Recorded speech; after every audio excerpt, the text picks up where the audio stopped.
dilaksanakan. Oleh karena itu perlu dipilah. Kalau memang sudah dilaksanakan, sudah ada ya kita programkan untuk kegiatan yang lain. Nah, di sisi lain kerjasama dengan mitra itu ada dokumen kerjasama, ya, baik antara program studi dengan program studi mitra maupun dengan institusi atau lembaga mitra non PT. Nah, juga ada kebijakan bentuk-bentuk skema kerjasama. Jadi harapannya nanti setiap program studi akan mengembangkan, akan menghasilkan model kerjasama yang unik di masing-masing program studi. Dan harapannya Bapak Ibu, program studi Bapak Ibu menjadi model untuk program studi yang sama atau bahkan program studi yang lain di sekitar Bapak Ibu. Karena memang tidak banyak program studi di setiap perguruan tinggi yang mendapatkan bantuan ini. Tentu ada komitmen dari perguruan tinggi yang untuk mengimplementasikan ini, tapi Bapak Ibu dituntut untuk bisa menjadi contoh bagi yang lainnya. Nah, di sisi lain yang banyak kelemahan pada proposal itu adalah keberlanjutan program. Biasanya alinea satu alinea, dua alinea begitu, tidak bisa tergambarkan apa yang akan Bapak Ibu lakukan setelah program ini selesai. Nah, perlu diyakinkan adanya jaminan bahwa program itu dapat dilaksanakan. Kebijakan apa saja peraturan perguruan tinggi yang menunjang implementasi kurikulum ini juga ada unit yang memantau, memandu implementasi ini. Apakah unit itu sudah ada ataukah pengembangannya tentu bisa dilakukan, tetapi perlu diyakinkan apa yang akan dilakukan setelah dokumen-dokumen itu kita buat pada akhir tahun ini. Nah, Bapak Ibu, ketika akan mengembangkan kurikulum, beberapa landasan harus kita update, beberapa hal sama mengenai pendidikan tinggi. Saya pikir kadang-kadang masih ada juga yang bertanya. Pada sosialisasi yang kemarin pun ada yang bertanya, sebenarnya mata kuliah wajib umum yang ditentukan oleh pemerintah itu apa? Bahkan ada juga yang perguruan tinggi yang menghilangkan mata kuliah MKWU itu diganti dengan mata kuliah lain yang sebenarnya tidak relevan. Nah, oleh karena itu perlu kami yakinkan Bapak Ibu, di dalam pendidikan tinggi Undang-Undang Nomor 12 Tahun 2012 itu, di situ diwajibkan mata kuliah wajib umum, yaitu Pancasila, kewarganegaraan, agama, dan bahasa Indonesia. Jadi itu harus tetap ada. Kemudian kerangka kualifikasi nasional Indonesia masih menjadi acuan. Jadi karena itu kerangka untuk penjenjangan program studi di pendidikan tinggi, maka itu menjadi acuan. Nah, semuanya ini kan kita berada pada level 6. Apa yang diminta di level 6 untuk sikapnya, apa yang diminta di level untuk keterampilan umumnya, standar isinya, itu yang perlu kita perhatikan. Nah, yang baru ini Bapak Ibu, di SNDikti Permendikbud nomor 3 tahun 2020 ini, itu yang menjadi landasan kebijakan Merdeka Belajar Kampus Merdeka. Sebenarnya kalau dari sisi capaian pembelajaran ketika di lampiran itu tidak banyak yang berubah, bahkan relatif sama. Ya. Tetapi di bentuk pembelajaran itu ada tambahan-tambahan, nanti akan dijelaskan di bawah. Itulah yang menjadi landasan supaya kita tidak terlalu bingung dengan Merdeka Belajar Kampus Merdeka itu, tapi tetap dengan tenang kita rencanakan, kita laksanakan dengan baik. Begitupun dengan permen yang lain, nomor 7 itu tentang pembentukan dan pembubaran perguruan tinggi, kemudian juga akreditasi prodi. Di sisi lain Bapak Ibu, kita bukan move on dari KPT, kemudian MKBN tidak. Kalau kurikulum yang 2019 itu untuk berorientasi pada industri 4.0, ya, ini pun tetap. Jadi kita tetap dituntut untuk mengembangkan literasi data, literasi teknologi, literasi manusia, dan tentu saja dengan 21st skill yang kita harapkan ada communication, collaboration, critical thinking, creative thinking, computational logic, dan compassion. Itu yang tetap kita upayakan sebagai bagian dari education 4.0. Tentu teknologi, pemanfaatan teknologi untuk pembelajaran perlu pula dirancang dalam kurikulum kita. Di samping itu juga jangan sampai kurikulum kita itu kadaluarsa terhadap perkembangan ilmu pengetahuan dan teknologi. Nah, di sisi lain Bapak Ibu, tentu kurikulum yang baik itu dapat menjabarkan visi, misi, tujuan dari universitas. Juga nilai-nilai baik yang dikembangkan universitas, yaitu university value. Jatuhnya sampai di kelas itu seperti apa, alignment-nya, tentu Bapak Ibu yang bisa menjabarkannya. Juga terkait body of knowledge, tentu setiap program studi memiliki body of knowledge sendiri-sendiri. Ya, ada pengayaan dengan kearifan lokal, dengan teknologi dan sebagainya. Tentu kekasan setiap prodi itu harus dipertahankan. Jangan sampai fleksibilitas kurikulum itu kemudian mengorbankan sampai tidak dapat dikenali lagi program studi itu. Jadi ini yang perlu diperhatikan. Nah, implementasi Merdeka Belajar Kampus Merdeka itu kalau dapat kita gambarkan kan ini.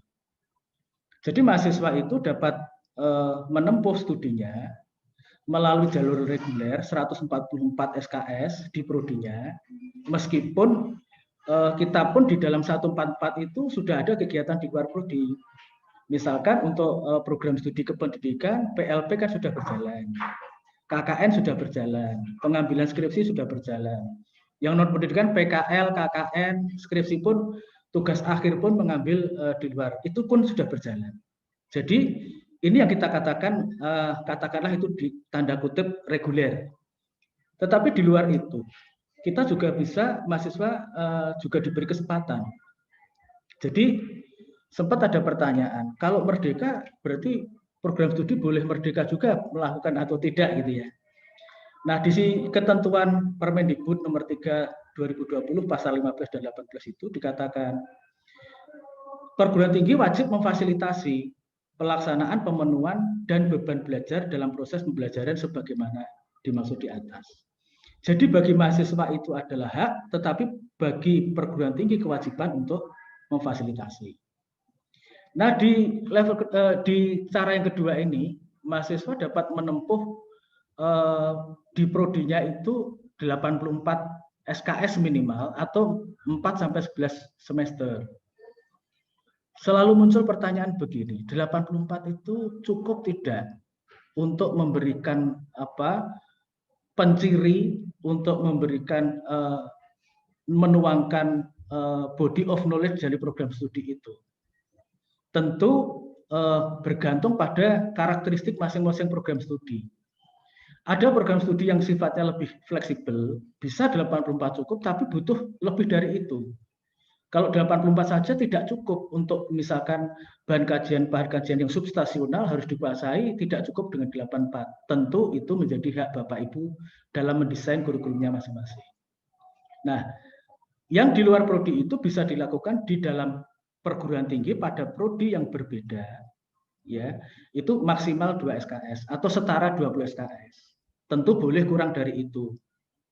Dan ini bisa saja dilakukan pada semester-semester awal, misalkan semester 3, semester 4, semester 5, dan seterusnya, tapi akumulasinya sekitar itu. Dan yang di luar kampus itu bisa di perguruan tinggi yang berbeda, pada prodi yang sama, atau program studi yang berbeda. Atau pada lembaga di luar PT. Jadi bisa satu semester di perguruan tinggi yang berbeda, bisa 2 semester di perguruan tinggi yang berbeda, bisa 1 semester di perguruan tinggi dan 1 semester di luar PT, bisa keduanya di luar PT 2 semester. Tetapi pada prinsipnya Bapak Ibu, bentuk pembelajaran yang dipilih mahasiswa itu tetaplah sebagai cara untuk menempuh atau untuk memenuhi capaian pembelajaran lulusannya. Jadi harapannya dengan program ini mahasiswa mendapatkan kompetensi yang lebih atau capaian pembelajaran yang lebih kuat melalui pembelajaran di luar kampusnya. Nah, saya pikir ini pada saat sosialisasi sudah kita sampaikan. Ketika Bapak Ibu mengevaluasi, ya tentu banyak pertanyaan. Kalau misalkan prodi kami baru kemarin melakukan rekonstruksi, apakah sekarang harus berubah? Jadi MBKM itu tidak menuntut adanya perubahan kurikulum, tetapi bagaimana supaya bisa dilaksanakan. Nah, kalau itu saatnya untuk melakukan review kurikulum, maka ya kita lakukan dengan melakukan pengkajian, evaluasi yang menyeluruh. Tapi kalau itu sudah berjalan pun kita lakukan upaya-upaya untuk dapat melaksanakan ini. Nah, evaluasi kurikulum itu yang kita lakukan bisa melihat hasil stressor study, kemudian kita kaji kebutuhan keterampilan mahasiswa untuk menghadapi revolusi industri 4.0, perkembangan ilmu pengetahuan terkini di bidang studinya. Juga visi, misi, tujuan, strategi, dan university value. Nah, di sisi lain, pengembangan kurikulum tetaplah mendasarkan pada kerangka kualifikasi nasional Indonesia, terutama dikaitkan dengan SNDT, ini penjabarannya lebih rincinya di situ, pada standar pendidikan. Yang utama harus kita ikuti adalah standar kompetensi, standar isi, standar proses, dan standar evaluasi. Dari kajian dari dua sisi ini, maka kita tetapkan profil lulusan. Tentu profil lulusan yang kita tetapkan itu tetap mendasarkan pada jenjang. Apakah jenjang 6? Tentu kalau di sini kita di jenjang 6. Baru kita kembangkan capaian pembelajaran. Nah, capaian pembelajaran sikap dan keterampilan umum kan sudah seperti kita ketahui itu ada di lampiran SNDT. Jadi bisa mengambil dari situ, tetapi tentu saja program studi atau universitas bisa menambahkan. Nah, di luar itu, capaian pembelajaran pengetahuan dan keterampilan khusus itu dikembangkan bersama program studi, asosiasi atau forum. Saya pikir itu sudah dapat dipahami bersama. Ya. Nah, mestinya CPL ini mendapatkan diperiksa oleh Dirjen Dikti, kemudian ditetapkan oleh Menteri. Tetapi sampai saat ini kan belum bisa dilaksanakan. Setidaknya Bapak Ibu antar prodi sudah melakukan komunikasi, kesepakatan bersama sudah cukup baik. Nah, Bapak Ibu, ketika akan melakukan akreditasi internasional, kesulitan pertama kita itu adalah jumlah CPL yang besar. Jadi itu umumnya kesulitan pertama kita. Jadi untuk mengimplementasikan outcome based education itu kadang-kadang diperlukan untuk pemetaan CPL itu. Kita sederhanakan CPL, kemudian dipetakan, jangan sampai meninggalkan atau menghilangkan CPL, tapi dipetakan sehingga jejak CPL itu masih bisa diikuti. Itu kalau ikut akreditasi internasional kan biasanya CPL-nya antara 10, 15 begitu. Begitupun implementasi CPL ini juga harus memperhatikan standar penjaminan mutu internal, nasional itu BAN PT maupun internasional. Nah, di kanan ini saya pikir sudah dijelaskan tadi bahwa mahasiswa dapat mengikuti proses pendidikannya di dalam prodinya, di perguruan tingginya, bisa juga mengikuti program Merdeka Belajar Kampus Merdeka. Sampai ada pertanyaan begini. Haruskah program studi itu membuka dua jalur? Satu jalur reguler, satu jalur MBKM. Ya. Jadi sejak mahasiswa baru itu sudah dipisah begitu. Menurut hemat kami tidak begitu ya Bapak Ibu ya. Jadi mahasiswa biarkan sama, kemudian setelah dia mengikuti proses pembelajaran, dia berhak memilih. Ya itu boleh di semester yang atas, tetapi jangan sampai tentu menjadi kesulitan kita ketika di awal sudah membedakan kelas reguler dan kelas MBKM. Ya. Nah, ini adalah siklus kurikulum pendidikan tinggi Bapak Ibu. Jadi pengembangan kurikulum itu dimulai dari analisis, tentu evaluasi visi, misi, landasan kurikulum, analisis kebutuhan, penetapan profil lulusan itu dianalisis di awal. Tentu dengan mempertimbangkan masukan-masukan dari stakeholder, alumni kita juga. Setelah itu dirancang melalui penetapan CPL, bahan kajian yang disesuaikan dengan body of knowledge, kemudian pengalaman belajarnya apa yang diperlukan, dan penilaiannya, asesmennya yang diperlukan.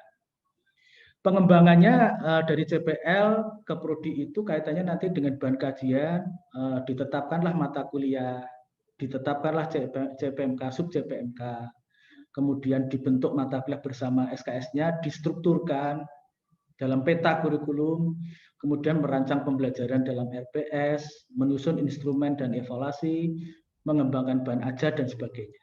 Ini pengembangannya. Kemudian pada tingkat implementasi, kita mengidentifikasi kemungkinan permasalahannya. Ketika secara ideal mata kuliah tertentu memerlukan praktikum alatnya tidak ada, bagaimana yang harus kita lakukan? Kita anggap mata kuliah tertentu itu penting, dosennya tidak ada, apa yang kita lakukan, dan seterusnya. Kemudian melakukan sosialisasi, melaksanakan kurikulum dan monitoring, dan dilakukan evaluasi. Jadi evaluasi itu ada dua macam, evaluasi programnya, juga evaluasi mata kuliahnya. Baru dilakukan tindak lanjut. Demikian seterusnya, sehingga kurikulum kita terus mendapatkan perbaikan berkelanjutan. Nah, diagram ini Bapak Ibu sangat hafal. Ya. Cuma ada beberapa bagian yang ditambahkan. Pengembangan kurikulum yang Bapak Ibu lakukan, saya yakin sudah mengikuti bagian ini. Yang perlu kita tekankan, dalam evaluasi ini jarang melakukan evaluasi kurikulum berdasarkan ketercapaian CPL. Jadi, apakah CPL yang sudah kita kembangkan itu dapat dicapai oleh mahasiswa setelah lulus, mahasiswa, ya, atau setelah lulus apakah CPL-CPL yang kita kembangkan itu sesuai dengan kebutuhan pasar? Nah, ini perlu juga dievaluasi. Begitu juga dengan peta kurikulum. Nah, ini kita perlu melihat body of knowledge-nya, kemudian mengacu pada literasi baru, literasi data, dan seterusnya. Juga kita sisipkan di situ bagaimana prodi Bapak Ibu memberikan keterampilan abad 21. Ya. Juga kebijakan MBKM. Jadi ketika kurikulum sedang berjalan, banyak yang bertanya, apakah ini hanya diterapkan untuk angkatan 2020 saja? Jadi idealnya memang begitu. Begitu ada perubahan kurikulum, maka diberlakukan untuk angkatan baru. Tetapi kebijakan MBKM ini memungkinkan Bapak Ibu menyesuaikan kurikulum yang sekarang sedang berjalan itu, disesuaikan sehingga kebijakan MBKM pun tetap dilaksanakan. Mungkin tidak harus mengubah mata kuliah yang reguler, tetapi kita bisa mengadopsi mata kuliah apa yang bisa mengganti mata kuliah yang reguler itu untuk dapat dilaksanakan melalui proses pembelajaran di luar prodinya, di luar kampusnya. Itu yang dimaksud dengan disesuaikan. Nah, di sini nanti Bapak Ibu di panduan kurikulum yang baru nanti juga dimasukkan istilah-istilah yang nanti Bapak Ibu supaya yang belum akreditasi internasional supaya terbiasa. Misalkan CPL itu ada yang menyebut sebagai learning outcome, ada yang menyebut sebagai student outcome. Itu sudah terbiasa. Jadi ketika nanti Bapak Ibu akan akreditasi internasional, apa yang sudah dikembangkan itu pun masih bisa digunakan. Nah, kalau kita lakukan evaluasi kurikulum, salah satunya ya setelah kita tetapkan CPL, kita pelajari body of knowledge, kita tetapkan bahan kajian, kita petakan.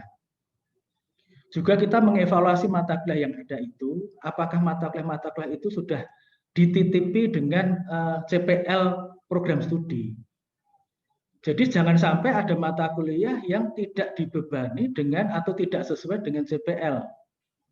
Nah, kalau mata kuliah itu tidak dibebani dengan CPL atau tidak cocok lagi, ya saatnya mata kuliah itu harus ditinggalkan.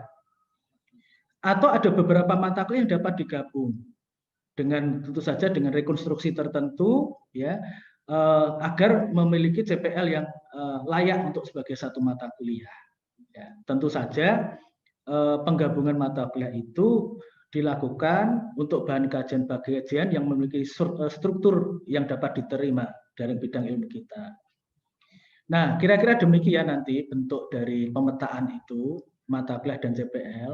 Ya, ada kita bisa memperkirakan estimasi waktunya sehingga dapat menetapkan bobotnya, dan saya pikir ini sudah bisa Ibu lakukan. Nah, peta kurikulum dapat seperti tadi, tapi dapat juga digambarkan semacam ini. Jadi yang biru tebal ini adalah mata kuliah bidang keilmuannya. Ada yang pendukungnya, gitu kan? Ada mata kuliah pilihan, ada mata kuliah MKWU. Sehingga dengan demikian dapat dipetakan cukupkah beban ilmu yang kita pada mahasiswa itu sesuai dengan yang diharapkan. Juga dikaitkan dengan setiap mata kuliah itu dengan CPL yang ada. Atau dengan bentuk lain Bapak Ibu. Ini adalah struktur peta kurikulum dari mata kuliah yang reguler itu.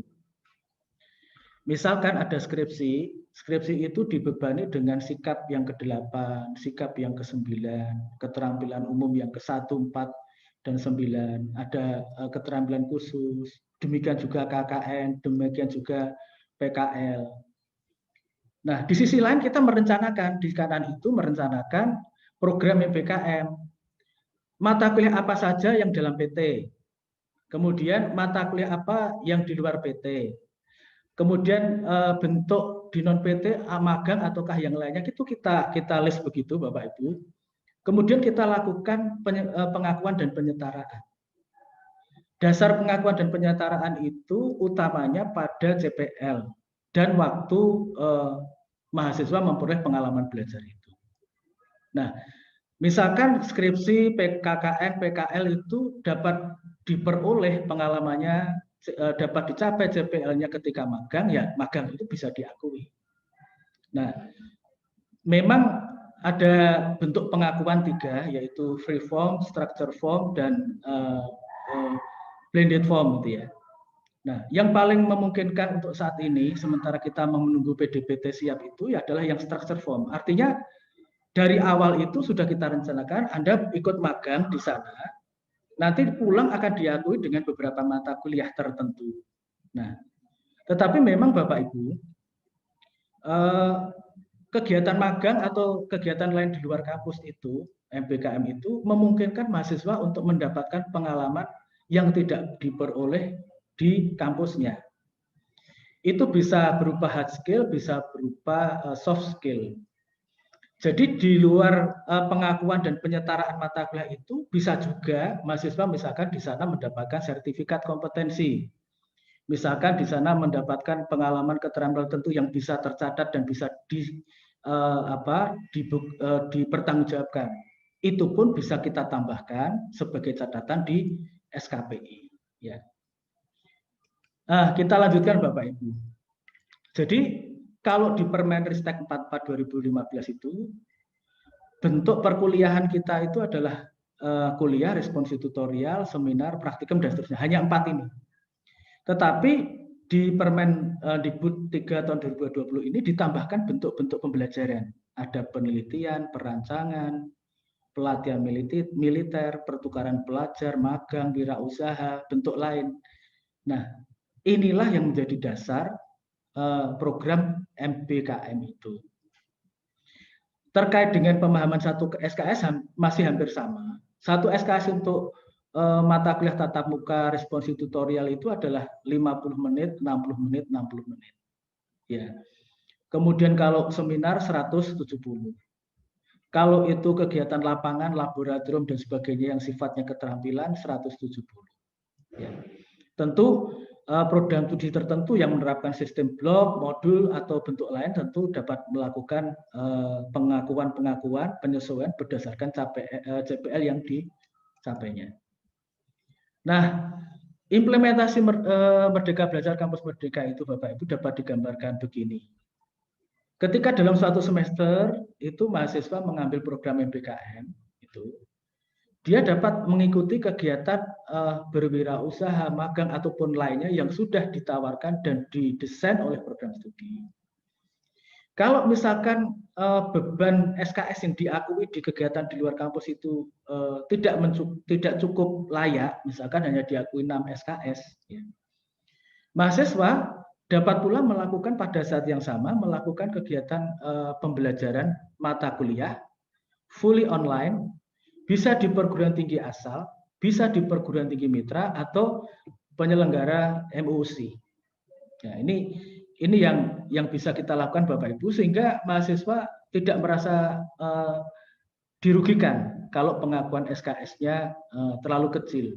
Jadi pembelajaran daring pun dapat dilakukan di program studinya sendiri atau di program studi mitra yang lain yang sudah disepakati. Ini yang tadi. Nah, bentuk implementasi pembelajaran Bapak Ibu sering terjadi perdebatan gitu ya. Tetapi yang harus kita ingat proses pembelajaran itu desainnya itu diawali dari RPS yang kita susun. RPS itu sudah bisa menggambarkan apakah kita ini sebagai desainer pembelajaran yang baik atau tidak. Pada prinsipnya RPS yang dikembangkan itu harus memfasilitasi mahasiswa untuk mencapai JPL-nya. Sehingga interaksi antara dosen, sumber belajar, mahasiswa itu menjadi penting di perannya masing-masing. Nah, pada saat ini Bapak Ibu, sumber belajar itu tidak terbatas pada dosen, tidak terbatas pada buku, tetapi lingkungan belajar pun bisa menjadi sumber belajar. Ya. Nah, yang tiga hal yang harus kita pahami dalam proses pembelajaran itu adalah bentuk, karakteristik, dan metode. Bentuk dan metode mungkin bisa kita pahami. Bentuk yang tadi, apakah kuliah, apakah seminar, ataukah misalkan bentuk MBKM, itu bentuk. Metode misalkan diskusi, apakah metode project based learning, case based learning, yang semuanya berpendekatan berpusat pada mahasiswa. Tetapi tuntutan di dalam BAN PT pun menuntut adanya bahwa proses pembelajaran itu harus menunjukkan kolaboratif, efektif, tematik, kontekstual, interaktif, dan seterusnya. Bagaimana cara kita menuangkannya? Ini adalah hal-hal yang bisa dicapai ketika kita memilih metode pembelajaran tertentu. Ketika kita melaksanakan project based learning, kita bisa sifatnya tematik. Kalau efektif, pasti semua mata kuliah itu harus efektif untuk mencapai JPL. Kolaboratif, kalau bentuknya kelompok, gitu kan? Integratif, dan seterusnya itu bisa kita jelaskan dari metode pembelajaran yang kita lakukan. Nah, ini yang di dalam SNDikti itu Bapak Ibu, setiap mata kuliah itu bisa menggunakan beberapa bentuk pembelajaran, bisa menggunakan beberapa metode pembelajaran, tetapi dalam implementasinya harus diperhatikan. Misalkan ada kuliah dicampur dengan praktikum, memungkinkankah kalau itu dijadwal begitu, nanti ketika akan menggunakan laboratorium misalkan, bisa terlaksana tidak? Kalau tidak dijadwal secara khusus, dan seterusnya. Nah, ini Bapak Ibu yang sudah mendalami bagaimana mengembangkan RPS, kita bisa menggunakan pendekatan atau menggunakan model analysis, design, development, implementation, and evaluation, itu biasa disingkat sebagai EDI, ya. Nah, analisis kita mengidentifikasi JPL yang dibebankan pada mata kuliah itu, kemudian menjabarkannya pada sesuai dengan JPMK dan sub JPMK, kemudian menganalisis kebutuhan belajar mahasiswa kita, kemudian membuat analisis pembelajarannya, merumuskan kinerja hasilnya, ya, indikatornya apa untuk mencapai itu, mengembangkan instrumen penilaiannya, baru menentukan bentuk dan metode strategi, kemudian dituangkan dalam RPS. Demikian seterusnya. Ini tetapi secara umumnya perguruan tinggi sudah membuat format RPS. Jadi RPS pun bisa berbeda-beda. Namanya juga tidak harus RPS, tetapi hal-hal yang harus dimuat di RPS itu seperti CPL yang dibebankan, CPMK, sub CPMK, indikator, metode, waktunya, kemudian penilaiannya, dan tugas-tugas yang harus diberikan, termasuk bobotnya. Nah, penilaian di SNDikti pada prinsipnya Bapak Ibu, prinsip, teknik, dan instrumen. Jadi memang penilaian itu mestinya mencakup sikap, keterampilan, maupun pengetahuan. Sikap umumnya yang banyak kita tinggalkan karena dianggap sulit. Tentu memang harus mendapatkan pembelajaran, pelatihan di masing-masing perguruan tinggi bagaimana mengukur sikap. Kalau semuanya mata kuliah tidak ada yang mengukur sikap, artinya CPL itu tidak dapat dicapai. Jadi ini yang perlu kami sampaikan, dan instrumen yang disarankan adalah bentuk rubrik dan portofolio. Ya. Kemudian prinsip penilaian saya pikir Bapak Ibu sudah mendalaminya, edukatif, otentik, objektif, akuntabel, dan transparan. Nah ini yang terakhir Bapak Ibu, bahwa ketika kita akan melakukan review kurikulum, ataupun ketika kurikulum kita sudah berjalan itu, maka bagaimanakah cara mengevaluasi kurikulum kita? Kita bisa menggunakan model evaluasi discrepancy profus. Artinya kita membuat komparasi antara standar dan kinerja mutu. Misalkan dimulai dari profil. Profil prodinya 1, 2, 3, 4. Profil pertama ini cocok, ini banyak lulusan kita yang bekerja di sini dan masukan dari penggunanya baik. Di sisi lain ada profil yang nggak dicapai, nggak ada mahasiswa yang ke sini. Misalkan profil wirausahawan. Kok tidak banyak lulusan kita yang jadi wirausahawan? Kita cek, adakah mata kuliah kewirausahaan yang mendukung profil itu? Ternyata hanya 1, kewirausahaan 2 SKS. Oh, berarti mata kuliah yang disajikan pada mahasiswa kita itu tidak cukup untuk membentuk profil. Lalu ke CPL, lalu ke proses pembelajaran, dan seterusnya. Ada mata kuliah praktikum misalkan. Dari 10 mata acara praktikum yang dapat berjalan hanya 3 karena alatnya tidak ada. Nah, ini bukan dosanya kurikulum. Nah, mungkin sarana prasarananya yang harus kita usahakan supaya itu dapat berjalan kalau memang itu sebagai hal mendasar yang harus dikuasai mahasiswa. Demikian seterusnya Bapak Ibu, cara sederhana yang dapat digunakan untuk melakukan evaluasi. Mudah-mudahan dapat menginisiasi kita untuk berdiskusi lebih mendalam, juga bisa memberikan gambaran yang lebih, tetapi nanti insya Allah akan dilakukan BIMTEK untuk sosialisasi kurikulum panduan kurikulum yang baru, tetapi secara garis besar yang seperti yang kita sampaikan ini. Mudah-mudahan bermanfaat bagi Bapak Ibu semuanya. Saya cukupkan untuk sesi saya. Billahi taufiq wal hidayah. Assalamualaikum warahmatullahi wabarakatuh. Waalaikumsalam warahmatullahi wabarakatuh. Terima kasih kepada Prof. Edi yang sudah menyampaikan materi ini dengan begitu jelas dan rinci. Semoga dapat memberi pencerahan dan memperjelas hal-hal yang akan Bapak Ibu lakukan serta luaran-luaran yang akan dihasilkan di dalam menjalankan program bantuan ini. Untuk selanjutnya, untuk ke materi berikut, waktu saya kembalikan kepada MC. Mbak Tasya.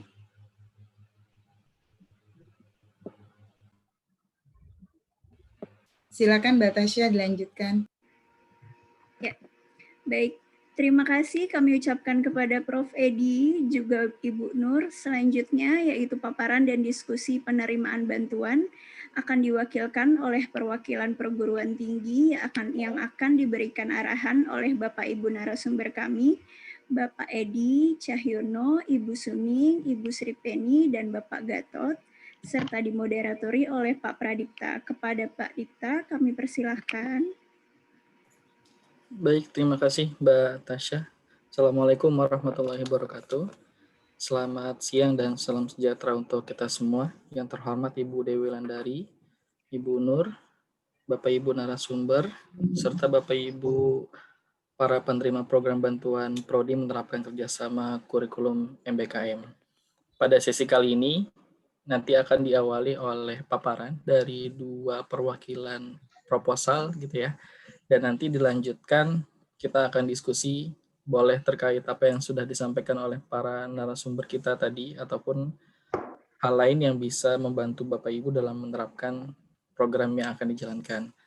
Untuk itu, yang pertama kami persilahkan perwakilan yang sudah coba kami hubungi, yaitu dari UNES, Prodi Penjaskrek, yang akan diwakili oleh Bapak Doni Wirayuda Kusuma. Kepada Bapak Doni, kami persilahkan untuk memberikan paparannya atau sharing terkait program yang akan dijalankan.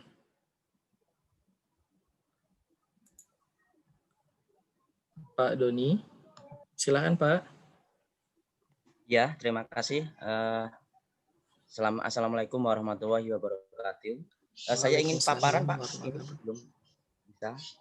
Belum bisa share ya? Ya, masih di disable sama Coba, host. Pak, sekarang.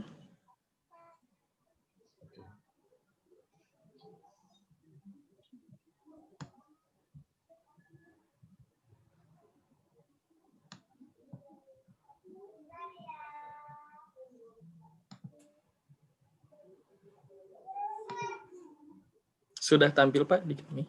Tampil ya? Sudah.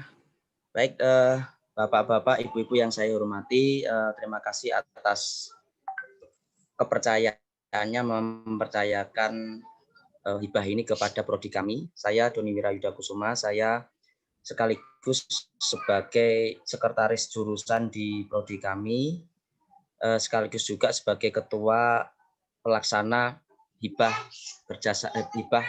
MBKM. Di prodi kami menawarkan tentang kerjasama pembinaan prestasi olahraga di Jawa Tengah sebagai upaya meningkatkan motivasi dan kompetensi mahasiswa prodi PJKR UNES. Kemudian tujuannya mengembangkan kurikulum prodi PJKR sesuai dengan kebijakan MBKM, melaksanakan kerjasama dalam bentuk magang kerja di KONI dan Disporapar Jawa Tengah dalam rangka implementasi program Merdeka Belajar. Yang ketiga, mendapatkan model magang kerja mahasiswa antara prodi PJKR dengan KONI dan Disporapar dalam implementasi kebijakan Merdeka Belajar. Yang keempat, menghasilkan pengalaman yang baik bagi prodi PJKR dalam menyusun dan mengimplementasikan kurikulum MBKM yang memiliki capaian pembelajaran lulusan sesuai dengan KKNI dan SNDikti. Saya lanjut saja ke sasarannya. Sasarannya ini mahasiswa prodi PJKR UNES semester 7, Pak. Yang kedua, manajemen dan tim pengembang kurikulum prodi PJKR untuk kebijakan dalam menyempurnakan kurikulum. Yang ketiga, dosen prodi PJKR. Dan yang keempat, lembaga mitra. Dalam hal ini kami bekerja sama dengan KONI Provinsi Jawa Tengah dengan Disporapar Provinsi Jawa Tengah. Sedangkan kegiatan atau aktivitas yang kami ajukan ada 3 dari 8 kegiatan. Yang pertama yaitu magang atau praktik kerja. Yang kedua, asisten tim mengajar di satuan pendidikan. Yang ketiga, penelitian atau riset. Secara spesifik, rancangan kegiatannya yaitu yang pertama, aktivitas 1, manajemen pengelolaan administrasi, pembinaan prestasi olahraga. Yang kedua, aktivitas kedua, program pelatihan daerah dan pertandingan. Aktivitas ketiga, praktek mengajar kelas khusus atlet-atlet pelajar di Disporapar. Aktivitas pertama, yaitu manajemen pengelolaan, itu orientasi kerja kami, yaitu pembekalan dan arahan mekanisme kerja, ini bisa di KONI dan di Disporapar. Kemudian yang kedua, pemetaan penugasan bidang kerja, memahami tupoksi kerja tiap bidang. Bidang kerjanya meliputi apa saja, seperti surat menyurat dan pengarsipan, sarpras dan personalia, administrasi, bidang pembinaan prestasi dan organisasi. Yang keempat, administrasi keuangan. Di aktivitas ini, mahasiswa juga diminta untuk bisa melakukan riset terkait dengan tata kelola administrasi untuk mendukung skripsi.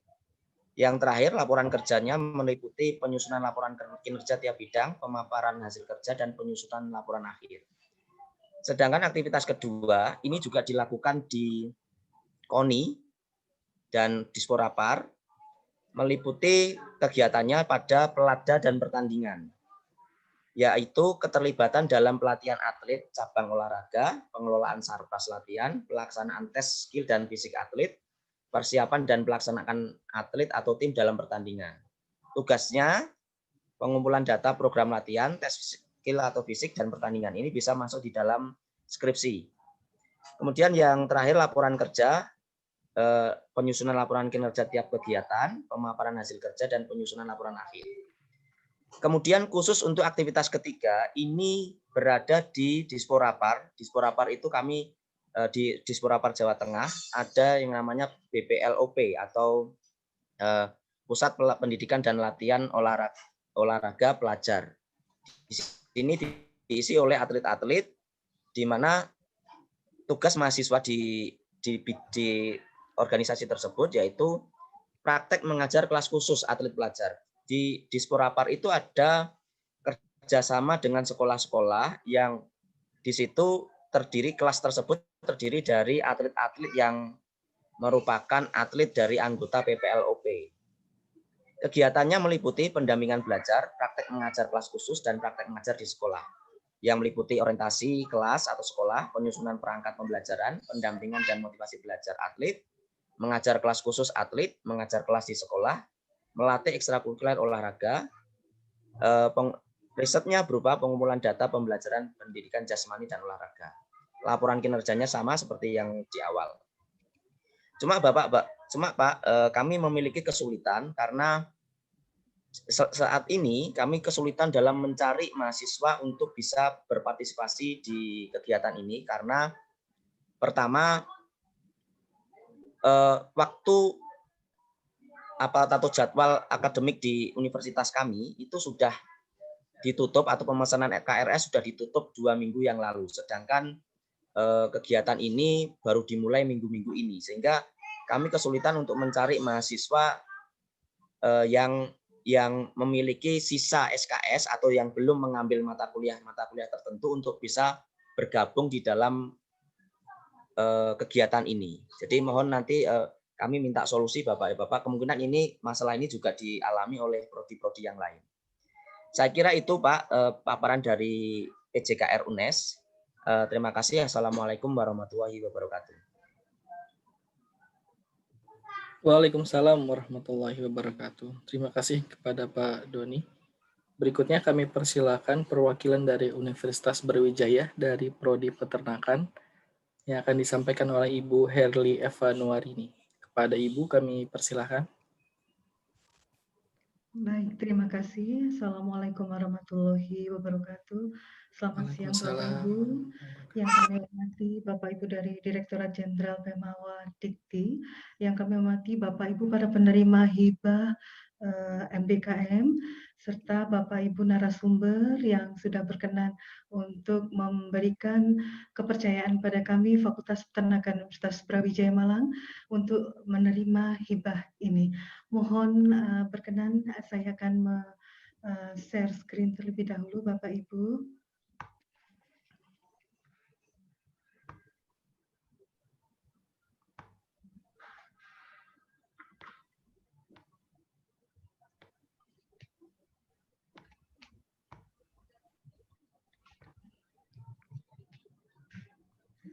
Baik Bapak Ibu, ini adalah hibah yang kami ajukan kemarin, yaitu mengenai pengembangan model kerjasama kurikulum di program studi peternakan dalam menerapkan Merdeka Belajar Kampus Merdeka.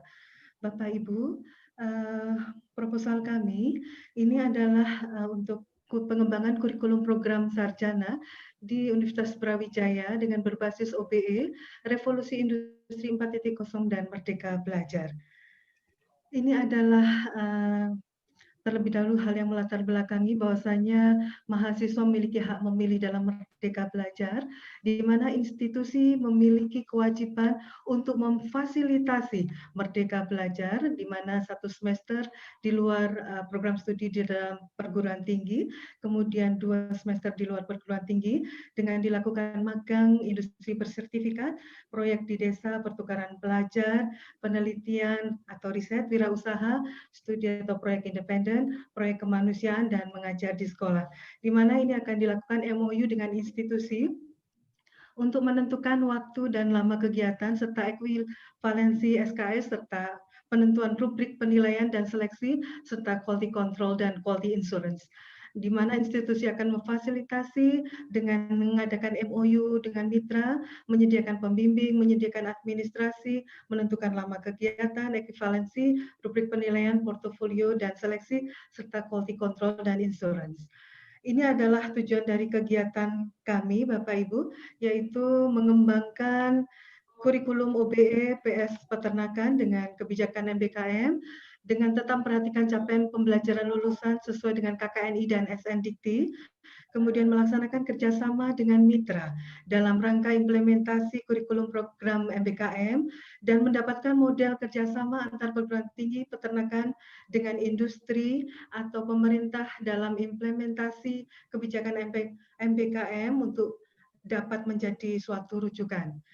Kegiatan ini kita bagi menjadi 3 aktivitas, Bapak Ibu. Yang pertama adalah penyesuaian kurikulum OBE program studi peternakan dengan pelaksanaan kegiatan MBKM. Yang pertama adalah penyesuaian kurikulum OBE mendukung MBKM. Ini disesuaikan dengan pedoman Merdeka Belajar dan dokumen pendukung, misalnya silabus, RPS, bahan ajar, rubrik, instrumen, asesmen, dan portofolio di program studi S1 peternakan oleh tim kurikulum. Mengadakan FGD untuk penyempurnaan kurikulum OBE dalam rangka mendukung MBKM dalam capaian pembelajaran di PSS 1 peternakan. FGD penyusunan perlengkapan dokumen kurikulum MBKM yang meliputi silabus, RPS, bahan ajar, instrumen asesmen, dan portofolio, serta sosialisasi pelaksanaan kurikulum EPE dalam mendukung Merdeka Belajar Kampus Merdeka dengan PEO, PLO, dan CP dari program studi S1 Fakultas Peternakan. Ini adalah pelaksanaan kurikulum OBE Merdeka Belajar dan Merdeka Belajar, di mana kami di sini menentukan profil lulusan, kemudian mengarrange CPL, CPNK, sub-CPNK, kemudian perbaiki RPS, modul handbook, staff handbook, dan mengimplementasi Merdeka Belajar, dan ada assessment yang mana ini semua akan didukung dan diakhiri dengan portofolio. Rancangan kegiatan yang kedua adalah penerapan kerjasama kurikulum dengan mitra program studi yang sama di perguruan tinggi yang berbeda, dan juga kerjasama dengan mitra dunia usaha atau dunia industri. Yang pertama dilakukan adalah penyusunan dan penandatanganan dokumen kerjasama dengan mitra program studi yang sama di perguruan tinggi yang berbeda. Selanjutnya adalah penyusunan dan penandatanganan dokumen kerjasama dengan mitra industri, perusahaan nirlaba, dan pemerintah. Selanjutnya adalah penyusunan dokumen prosedur operasional baku untuk penerapan kerjasama kurikulum MBKM dengan mitra program studi peternakan perguruan tinggi lain, di mana rancangannya adalah berupa prosedur seleksi, penentuan lama pelaksanaan, capaian pembelajaran, pengakuan SKS, prosedur konversi atau ekuivalensi dari SKS. Ini adalah berdasarkan dari Konsorsium Keilmuan FPPTPI, kebetulan dari Bapak Dekan Fakultas Peternakan Universitas Brawijaya adalah Sekretaris Jenderal dari FPPTPI. Beliau di Konsorsium Keilmuan sini sudah menentukan penuh paket 1 semester, kemudian mengikuti mata kuliah di perguruan tinggi tertentu dengan adanya pertukaran pelajar, dengan mengikuti mata kuliah di lintas di beberapa perguruan tinggi. Ini adalah desain kerjasama antar perguruan tinggi yang sejenis. Ini dengan Universitas Jenderal Sudirman, Universitas Muhammadiyah Malang, Universitas Udayana, dan Universitas Brawijaya dalam Permata Sakti. Kemudian ini dalam mata kuliah yang di beberapa yang ditawarkan. Dan kegiatan kedua tadi adalah penerapan kerjasama kurikulum dengan mitra program studi yang sama di perguruan tinggi yang berbeda dan mitra dunia usaha. Di sini adalah menyusun dokumen prosedur operasional baku penerapan kerjasama kurikulum mitra dengan mitra industri. Dan ini ada monitoring evaluasi pelaksanaan MBKM. Ini adalah masuk ke kegiatan yang ketiga, yaitu model kerjasama dengan mitra industri, nirlaba, pemerintah, lembaga penelitian dan proyek mandiri dalam implementasi kebijakan MBKM berdasarkan monitoring dan evaluasi. Dilaksanakan dalam bentuk pelaksanaan monitoring dan evaluasi pelaksanaan MBKM, kemudian pembuatan model pengembangan Merdeka Belajar dari pelaksanaan Merdeka Belajar magang di industri bersertifikat, kemudian pertukaran mahasiswa, KKNT, dan kegiatan wirausaha untuk penerapan Merdeka Belajar bidang penelitian, riset, dan mandiri. Ini adalah alur kerjasamanya Bapak Ibu. Yang pertama adalah adanya MOU antar industri dan nirlaba dengan CPL tetap harus memperhatikan dari capaian program studi, kemudian menentukan lama dan ekuivalensi SKS, kemudian mengadakan seleksi dari mahasiswa, ada pembimbingan dari dua pihak, dari perguruan tinggi dan dari industri atau perusahaan, kemudian yang terakhir adalah monitoring dan evaluasi. Bapak Ibu, ini adalah jalur pendidikan merdeka belajar 3 semester di luar perguruan tinggi yang bisa kami sampaikan. Jadi dilaksanakan di Universitas Brawijaya pada semester 1 sampai 5, sebagian di luar program studi kecuali PKM dan pilihan 2 opsi Merdeka Belajar selama 2 semester di atas semester 5. Ini adalah jalur pendidikan yang mulai semester 1, 2, hingga semester 8, yang mana mahasiswa sudah menempuh nanti total 144 SKS. Ini adalah matrik jalur pendidikan Merdeka Belajar antara MKU, MKUB, MKWPS, MKPPS, MKPLPS, PKM, PKL, MBLUB, dan skripsi, Bapak Ibu. Demikian Bapak Ibu yang bisa saya sampaikan.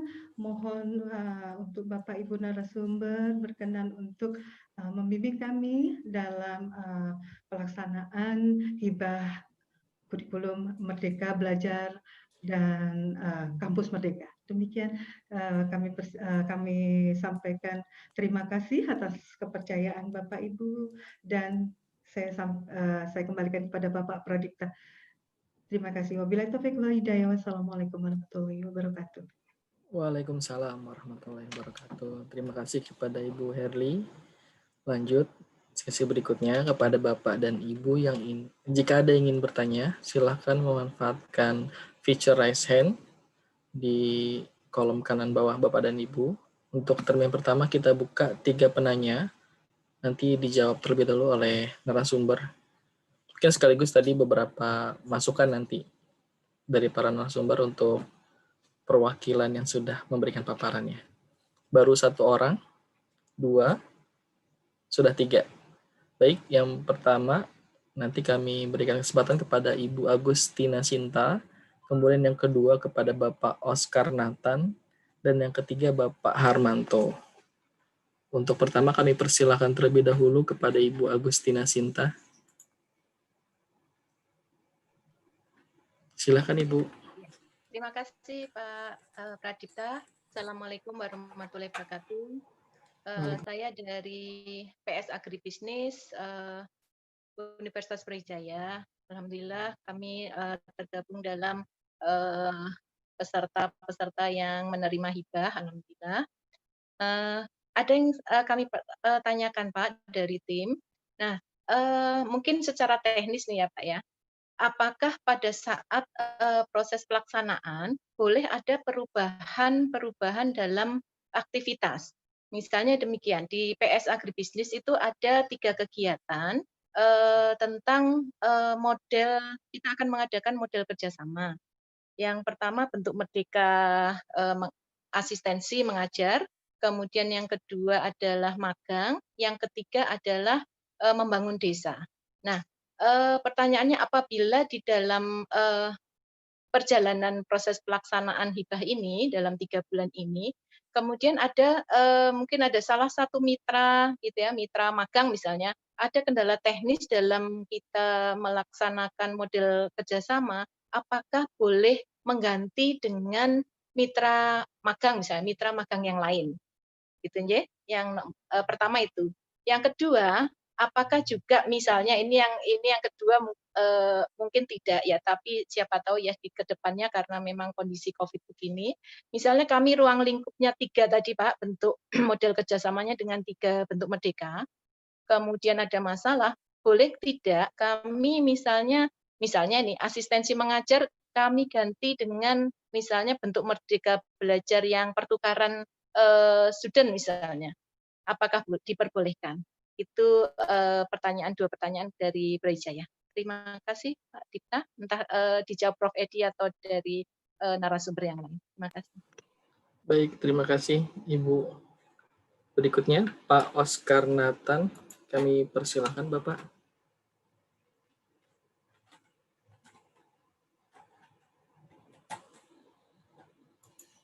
Bapak Oscar Nathan, sudah kami ask to unmute. Apakah jadi bertanya?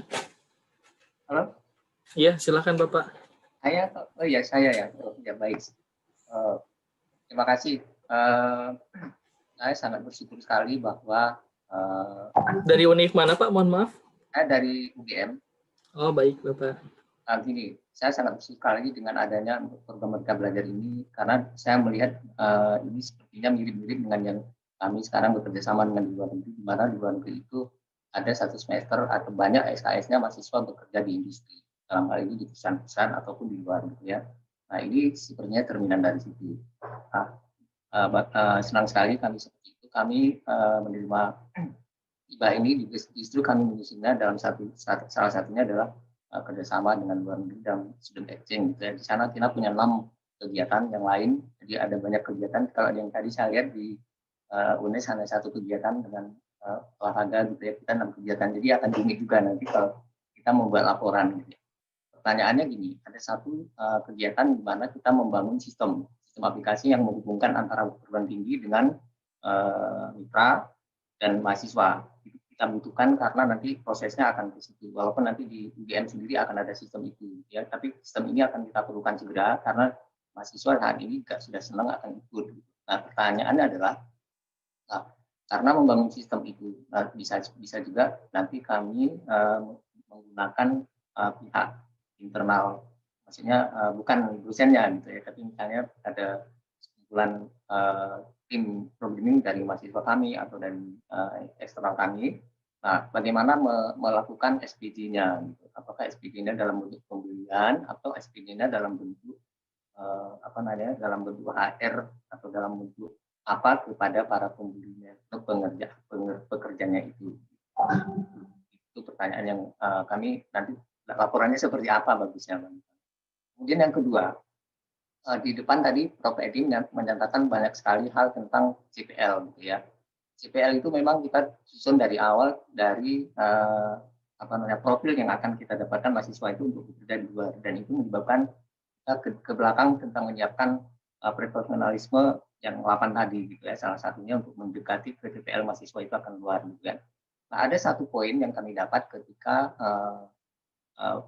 asesor ASIIN gitu ya, yang kami akreditasi internasional, mereka menanyakan kepada kami ada salah satu mata kuliah misalnya atau mata kuliah itu sebenarnya tidak perlu masuk ke dalam prodi Bapak gitu lah. Katakan misalnya mata kuliah A itu tidak relevan sama kami. Padahal mata kuliah A itu adalah mata kuliah wajib bersama dari fakultas kami. Nah, pertanyaannya adalah pertanyaan dari mereka itu adalah karena itu rule-nya Indonesia, maksudnya kadang-kadang mereka juga terpaksa mau menerima, gitu. Padahal itu tidak boleh sebenarnya dari sisi, karena kan kita berakreditasi luar negeri kita kan juga dengan mereka. Misalnya. Namun arahannya itu sebaiknya bagaimana? Terima kasih. Baik Pak Oscar, terima kasih. Yang ketiga kami persilakan Pak Harmanto.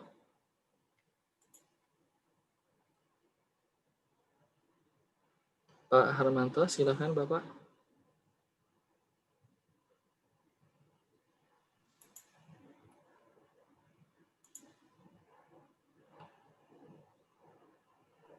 Sudah kami ask to unmute. Ya, silakan Bapak.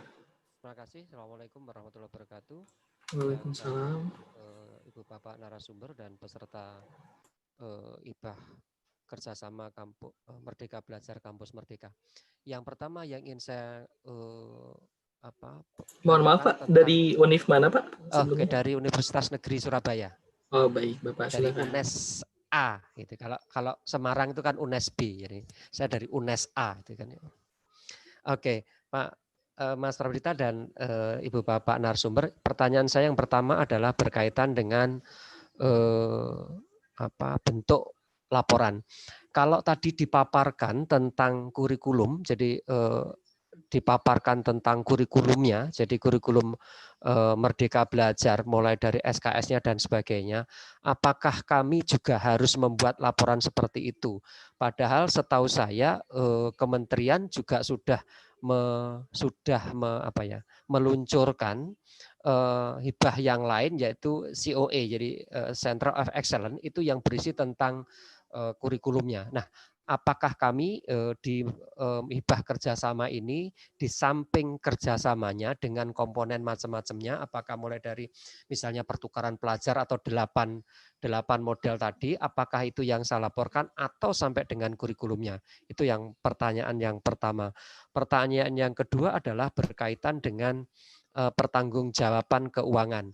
Pada saat perencanaan kita sudah menyusun seperti itu, apakah nanti kita masih diberi peluang untuk menata ulang anggaran-anggaran itu sesuai dengan yang nanti kami terima berapa, atau ya sudah yang di proposal itu yang harus kita pertanggungjawabkan. Berkaitan dengan itu pula pertanyaan berikutnya adalah apakah kita nanti di lapangan acap kali anggaran itu di luar kemampuan kita ternyata membengkak misalnya. Berapa persen yang boleh ditoleransi atas pembengkakan anggaran itu? Terima kasih. Assalamualaikum warahmatullahi wabarakatuh. Waalaikumsalam warahmatullahi wabarakatuh. Ya, kita cukupkan dulu untuk sesi pertama.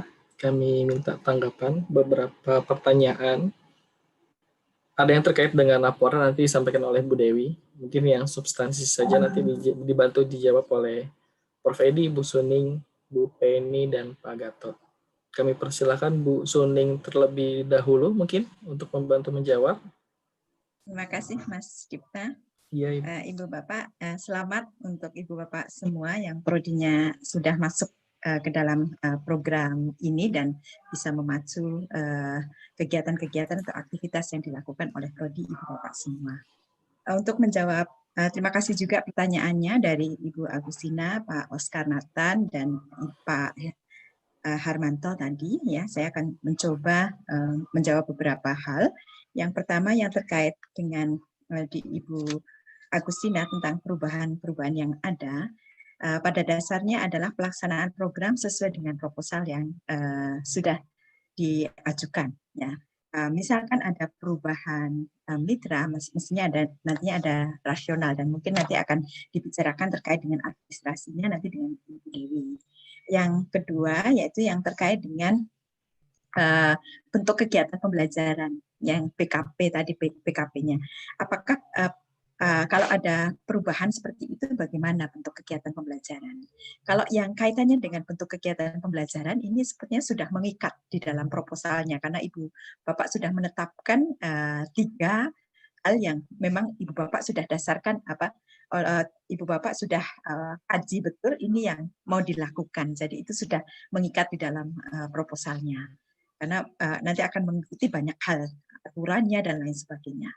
Kemudian untuk Pak Oscar Nathan, tadi mohon maaf pertanyaan nomor 1 saya sedang tidak fokus jadi kurang menangkap seperti itu. Saya akan mencoba yang nomor 2, nanti Prof. Edi nanti akan menambahkan. Yang mata kuliah yang kurang relevan seperti itu. Ini mungkin terkait dengan akreditasi. dimanapun sepertinya akreditasi selalu melihat standar yang ada, baik standar di negara, standar di perguruan tinggi, standar di fakultas, standar di prodi, kemudian disesuaikan dengan kinerja mutunya. Akan seperti itu. Artinya apa? Artinya kalau di standar nasional di dalam SNDikti dan Undang-Undang Pendidikan Tinggi, Undang-Undang nomor 12 tahun 2012, misalkan ada mata kuliah yang memang harus wajib ada di sarjana dan sarjana terapan, saya pribadi itu tidak melihat itu menjadi satu potensi ketidakrelevanan, karena yang kita lihat adalah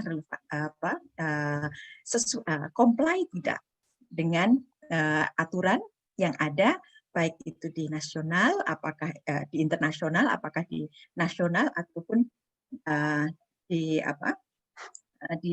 universitas. Mungkin terkait dengan aturan-aturan yang terkait dengan CP, capaian pembelajaran, ini Ibu Bapak bisa melakukan pemetaan atas capaian pembelajaran yang ada di nasional. Itu Ibu Bapak bisa melakukan pemetaan terhadap capaian pembelajaran yang comply dengan aturan internasional. Tetapi kita tidak kehilangan peta hubungannya yang keterkaitannya dengan nasional dengan yang internasionalnya, seperti itu. Mudah-mudahan nyambung dengan pertanyaan tadi yang Pak Oscar saya pasti tidak fokus. Kemudian untuk yang lain Pak Harmanto, mungkin saya akan sedikit memberi kata kunci di dalam pelaporan tadi. Di dalam panduan sudah dijelaskan laporan itu terdiri dari apa saja. Maka itu adalah mengikat. Kemudian kalau misalkan kurikulum itu sudah ada di program yang lain, tapi kurikulum itu dipakai oleh program kerjasama ini sebagai payung untuk pelaksanaan kegiatannya, terutama untuk jaminan keberlanjutan programnya. Jadi mungkin itu Mas Dipta, mudah-mudahan terserahkan. Terima kasih. Baik, terima kasih. Berikutnya kami berikan kesempatan kepada Pak Gatot jika ada yang ditambahkan. Mungkin ini terkait terus terang tadi kalau dari pertanyaan Pak Oscar mungkin tadi sudah dijawab oleh Bu Suning ya, tapi untuk yang Bu Agustina, jadi saya rasa kalau memangnya ingin mengubah program yang sudah diusulkan di dalam proposal, ini kan sebetulnya akan istilahnya menyimpang dari apa yang istilahnya dijanjikan ya. Jadi artinya mungkin di sini bahwa apa yang harus diimplementasikan ya harusnya sesuai dengan yang diusulkan di dalam proposal. Jadi kecuali kalau mungkin yang mitra, karena memang mungkin mitra ini selama programnya masih sama, tetapi mungkin mitranya yang berbeda, itu mungkin masih dimungkinkan. Tapi kalau mengubah program kegiatannya, ini yang mungkin harusnya tetap sesuai dengan yang ada di proposal. Nah, untuk yang pertanyaan dari Pak Harmanto, mungkin saya nambahkan dari yang sudah disampaikan Bu Suning. Jadi mungkin secara garis besar beda antara kemarin bantuan dana untuk COE atau Center of Excellence-nya itu dengan yang output kurikulum dari MBKM. Jadi memang kalau yang COE ini lebih ditujukan untuk ya tadi program-program unggulan yang kebetulan kemarin itu dicoba ditawarkan ke perguruan tinggi kalau memang bisa menjadi contoh sebetulnya atau istilahnya good practices yang dilakukan untuk penyelenggaraan atau implementasi dari Merdeka Belajar. Jadi kemarin kebetulan pada saat pandemi itu juga sudah banyak perguruan tinggi yang mengimplementasikan misalkan sebagai contoh membantu pengembangan alat untuk penanggulangan COVID dan sebagainya, dan kemudian juga riset-riset yang terkait dengan jadi mahasiswa yang terlibat di dalam riset untuk pengobatan COVID-19 itu bisa dijadikan sebagai salah satu excellence yang dapat dijadikan contoh bagi perguruan tinggi lain. di dalam implementasi Merdeka Belajar Kampus Merdeka ini.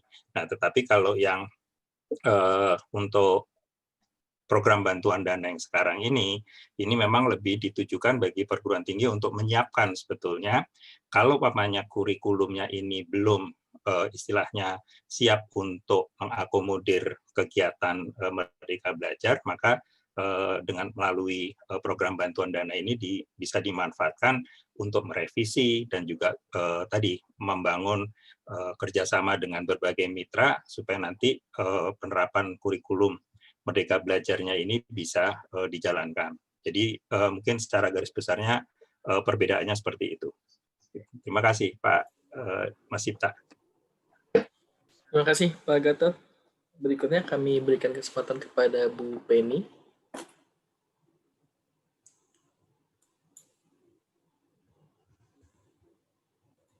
Oh, belum jadi co-host ya. Bu, sudah kami ask to unmute. Oke, Silakan ya, Ibu. terima kasih.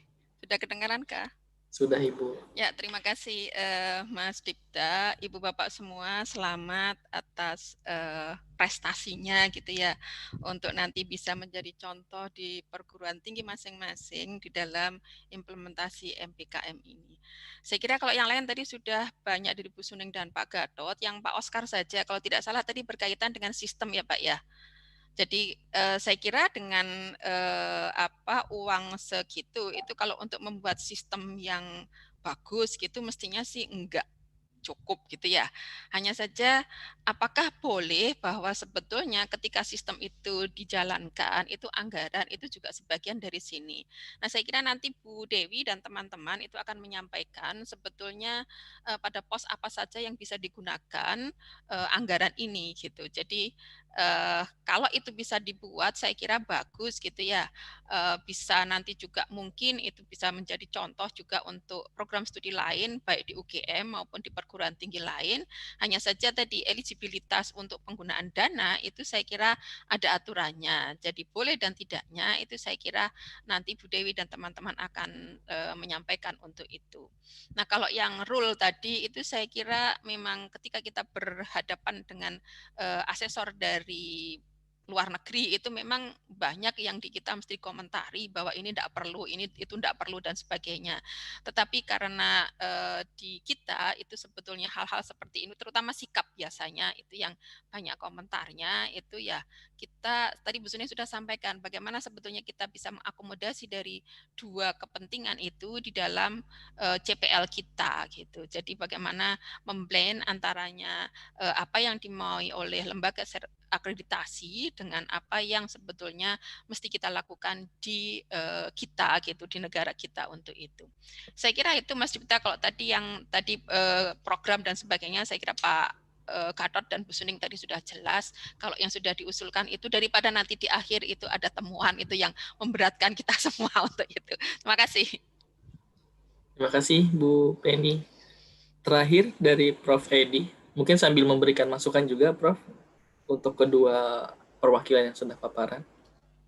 Secara umum sudah cukup, tetapi saya ingin menggarisbawahi yang disampaikan Pak Gatot tadi. Banyak yang teman-teman punya anggapan bahwa termasuk yang presentasi tadi dari PJKR tadi, seakan-akan program ini harus dijalankan pada semester ini. Begitu juga Bu Agustina tadi. Jadi termasuk Pak Hermanto tadi, COE dengan program ini sudah dijelaskan oleh Pak Gatot. Jadi program ini lebih ke mempersiapkan program studi untuk menerapkan MPKM. Luarannya pun tadi di awal sudah kita jelaskan. Yang utama adalah dokumen-dokumen terkait dengan kurikulum. Mungkin kebingungan. Nah, misalkan keputusan rektor, panduan itu kan sudah dibuat di hibah lain, misalkan gitu, atau di bantuan lain. Kalau memang itu sudah dibuat yang setingkat universitas itu oleh program yang lain, ya program Bapak Ibu tentu jangan lagi membuat program itu menggunakan dokumen yang sudah ada. Nah, tentu banyak aktivitas yang bisa dilakukan. Nah, tetapi kalau program studi bisa mengejar, artinya kurikulumnya tinggal menyesuaikan sedikit, kemudian program studi bisa berjalan, dilakukan pada semester ini pun saya rasa akan baik.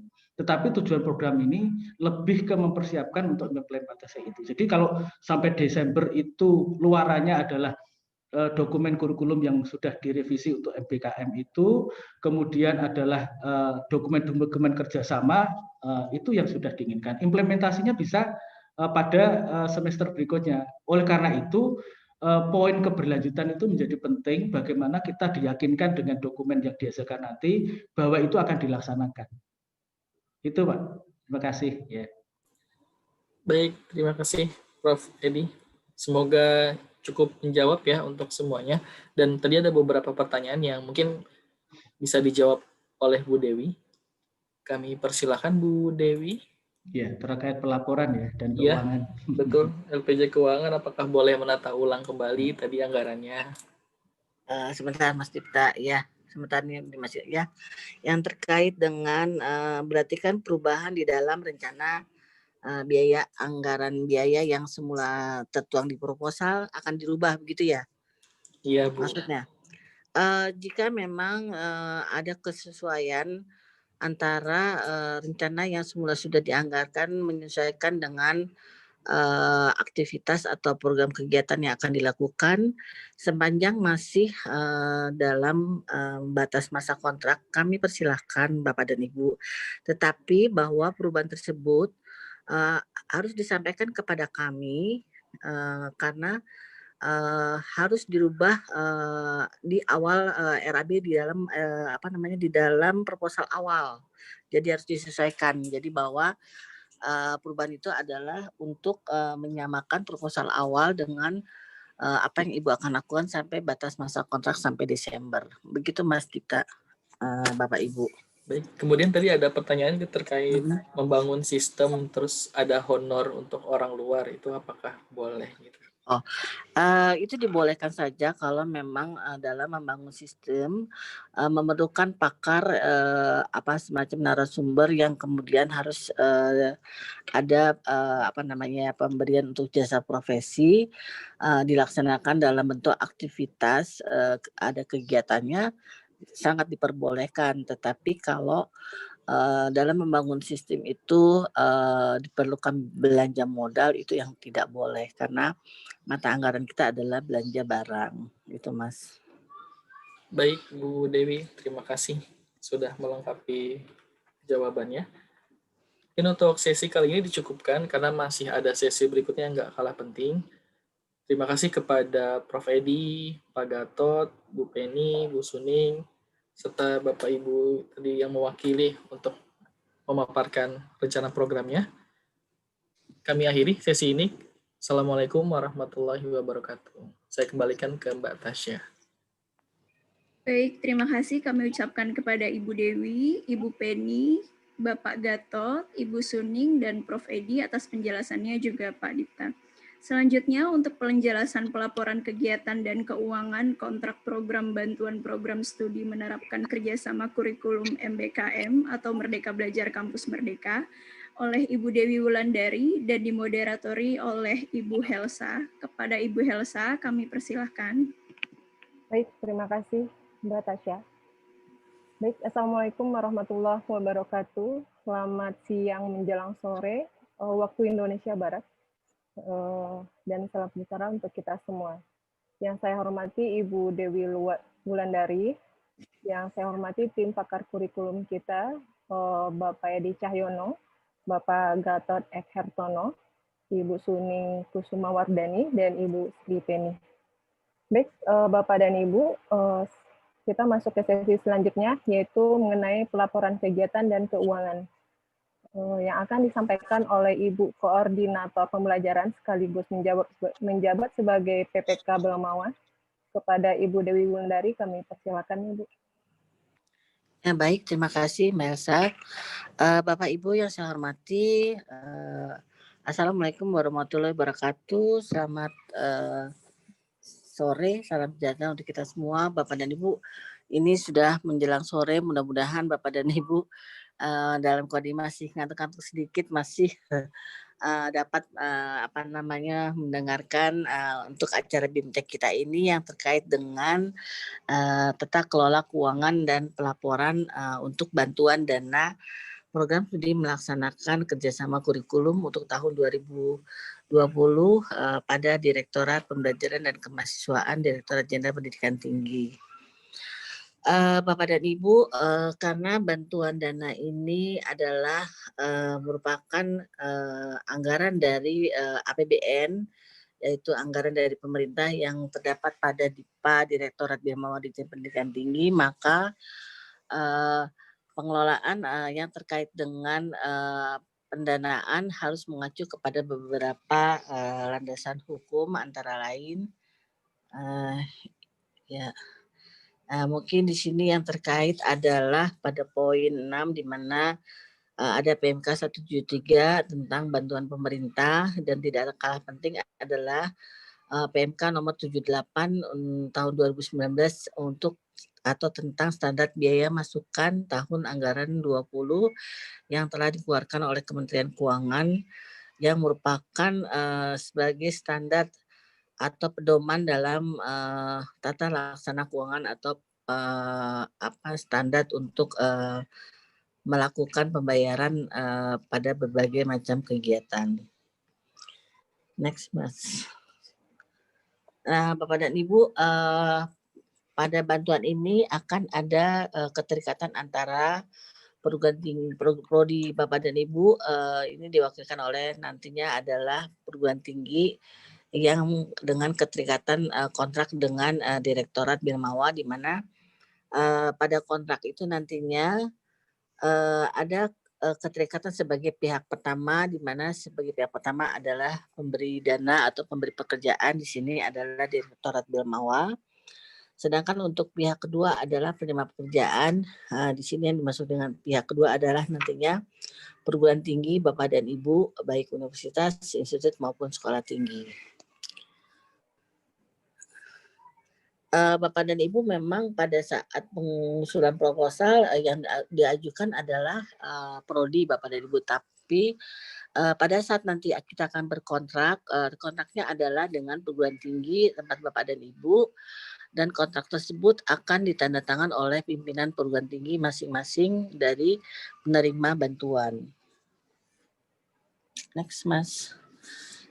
Di sini yang sebagai objek kontrak ini adalah pekerja ini akan diserahkan kepada Bapak dan Ibu dalam bentuk bantuan dana program studi melakukan kerjasama kurikulum untuk tahun 2020.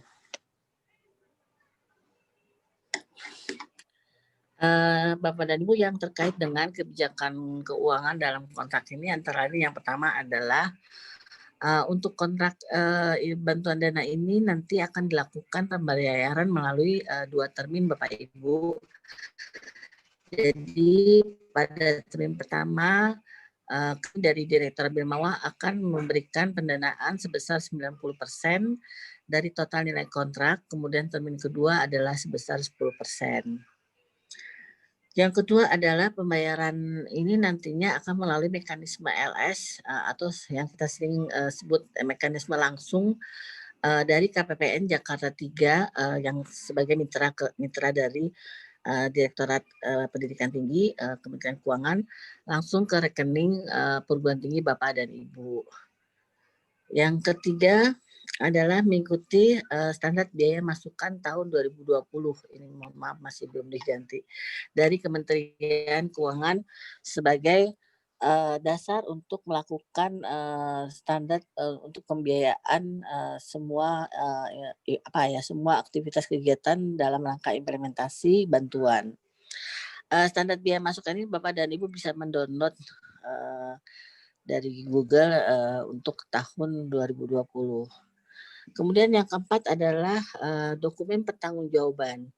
Semua pengeluaran atau pendanaan yang dikeluarkan dari program bantuan ini, dokumen-dokumen yang dikeluarkan atau baik kwitansi, tiket, perjalanan SPPD, dan lain-lain, ataupun yang terkait dengan pembiayaan pada saat pelaksanaan kegiatan, mohon disimpan oleh Bapak dan Ibu sebagai pihak kedua. Hal ini dikarenakan jika memang nanti di Dirjen Bimawa ada pemeriksaan atau audit dari pemeriksa eksternal baik BPK maupun Dirjen, Biasanya jika memang mereka hanya butuh di pusat atau di Birmawa, mereka akan melihat semua bentuk dokumen yang ada di kami. Tetapi jika memang mereka ingin melihat lebih lanjut, maka ada kemungkinan mereka akan turun ke tempat Bapak dan Ibu untuk melihat semua dokumen-dokumen pertanggungjawaban tersebut. Jadi kami mohon semua bentuk pengeluaran dapat disimpan di tempat Bapak dan Ibu. Yang kelima adalah kewajiban pajak dilaksanakan oleh pihak kedua. Di sini yang dimaksud adalah jika pada saat implementasi kegiatan di lapangan ada komponen yang terkait dengan pajak, maka Bapak dan Ibu akan memungut pajak tersebut, kemudian disetorkan ke kas negara sesuai dengan peraturan perpajakan. Yang keenam adalah laporan pelaksanaan kegiatan dan realisasi pembiayaan nantinya dapat dikirim dalam bentuk laporan ke Direktorat Pembelajaran dan Kemahasiswaan di Pendidikan Tinggi. Kemudian yang ketujuh adalah pada saat akhir kegiatan Bapak dan Ibu, jika ternyata masih ada sisa dana, maka sisa dana itu harus disetor ke kas negara dengan Bapak dan Ibu terlebih dahulu meminta simponi ke Direktorat Birmawa, kemudian dilakukan penyetoran ke kas negara melalui bank pemerintah, kemudian bukti setornya itu juga harus disampaikan ke Direktorat Birmawa. Ini adalah tata kelolanya Bapak Ibu. Jadi kita akan mulai pada saat Bapak dan Ibu mengajukan proposal bantuan, kemudian Bapak Ibu ada perikatan kontrak bantuan, kemudian Birmawa akan mencairkan pendanaan pada termin pertama 90%. Bapak dan Ibu kemudian mengimplementasikan pelaksanaan kegiatan. Kemudian Bapak dan Ibu melaporkan laporan sementara terhadap pelaksanaan bantuan yang 90% agar dijadikan merupakan pelaporan itu merupakan suatu syarat yang harus ada di kami untuk melakukan pencairan termin kedua. Kemudian Bapak dan Ibu selanjutnya akan melaporkan seluruh aktivitas sampai dengan akhir bulan Desember kepada kami agar supaya pada saat biasanya di akhir November atau Desember kami sering sudah ada pemeriksaan interim dari BPK dan itu biasanya sudah akan dilihat laporan-laporan pelaksanaan kegiatan yang sudah dilaksanakan oleh Direktorat Birmawa. Ini mengenai prosedur pengajuan kegiatan di mana Bapak dan Ibu usulan proposal dari perguruan tinggi akan masuk ke dalam Birmawa, kemudian ditetapkan sebagai penerima bantuan, kemudian dilanjutkan dengan kontrak bantuan. Setelah kontrak bantuan kembali kepada kami ditandatangani oleh pimpinan perguruan tinggi Bapak dan Ibu, maka PPK akan memproses surat permintaan pembayaran kepada PPSPM. Nanti PPSPM akan menerbitkan surat perintah membayar kepada KPPN Jakarta 3 untuk dikeluarkan SP2D sebagai syarat untuk pencairan dana dari bank pemerintah ke rekening perguruan tinggi Bapak dan Ibu. Adapun pelaksanaan bantuan dan laporan adalah dimulai dari pencairan dana ke perguruan tinggi Bapak dan Ibu, kemudian pembayaran sesuai dengan rencana anggaran dan biaya yang sudah Bapak Ibu sampaikan di dalam proposal disesuaikan dengan semua aktivitas yang ada di dalam proposal. Kemudian setelah dilakukan ke pelaksanaan kegiatan, Bapak dan Ibu akan menyusun laporan kegiatan baik laporan kegiatan maupun keuangan.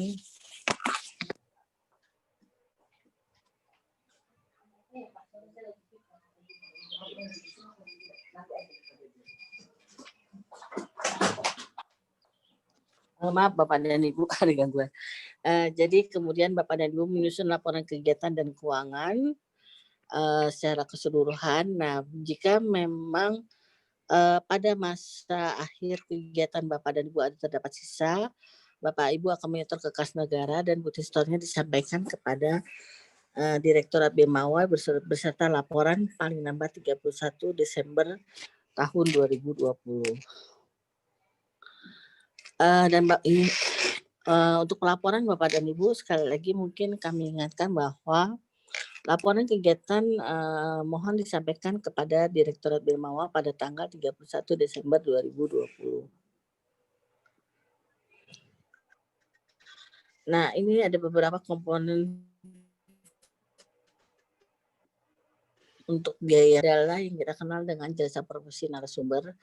Jadi jasa profesi narasumber ini dapat Bapak Ibu berikan jika memang pada aktivitas kegiatan Bapak, misalnya dalam bentuk seminar atau sosialisasi ataupun rapat FGD atau forum forum group discuss, ataupun misalnya dalam bentuk BIMTEK dan lain-lain yang memang pada kegiatan tersebut Bapak dan Ibu memerlukan tenaga ahli yang Bapak undang sebagai narasumber, Bapak dan Ibu dapat memberikan jasa profesi kepada yang bersangkutan.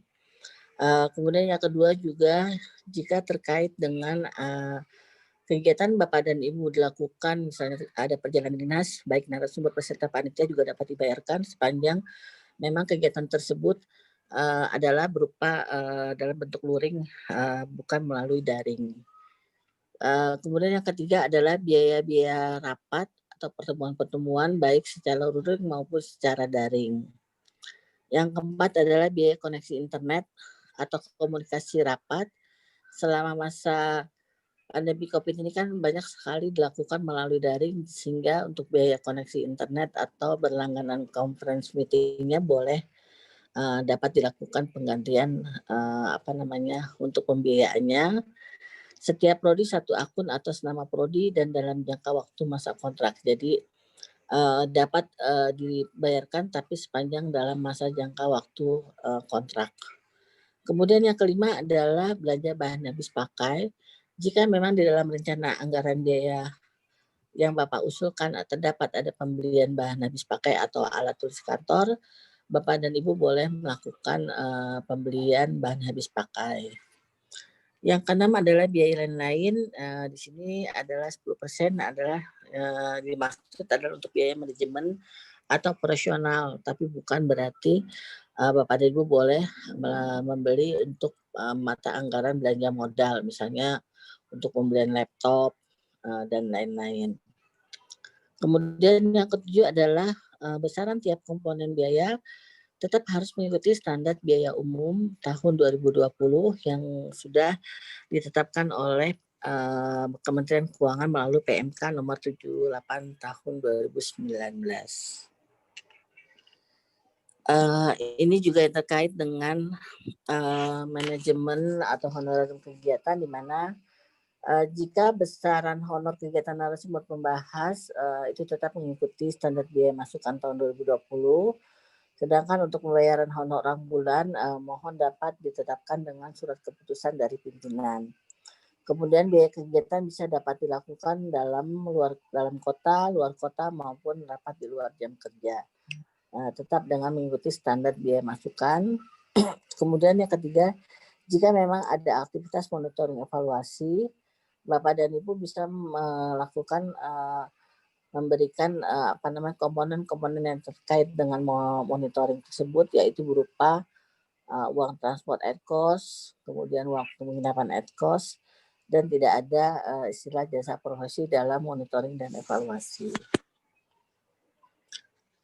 Perjalanan dinas juga tetap mengacu kepada standar biaya masukan, sifatnya adalah at cost, dilengkapi dengan surat tugas dari pimpinan. Kemudian yang kelima tentang pembelian bahan habis pakai, ini bisa dibayar jika memang ada di dalam rencana anggaran biaya Bapak dan Ibu, dan tetap juga merujuk kepada Perpres nomor 16 tahun 2018. Demikian Bapak dan Ibu sekilas mengenai pengelolaan keuangan untuk bantuan dana prodi mengembangkan kerjasama kurikulum tahun 2020. Wassalamualaikum warahmatullahi wabarakatuh. Waalaikumsalam warahmatullahi wabarakatuh. Terima kasih Bu Dewi yang telah memaparkan tentang keuangan dan pelaporan program bantuan program studi menerapkan kerjasama kurikulum MBKM. Baik Bapak dan Ibu, untuk sesi ini kita buka 3 pertanyaan saja. Ya, sudah ada yang raise hand. Saya persilakan yang pertama kepada Bapak Harmanto. Sudah kita ask unmute, Bapak.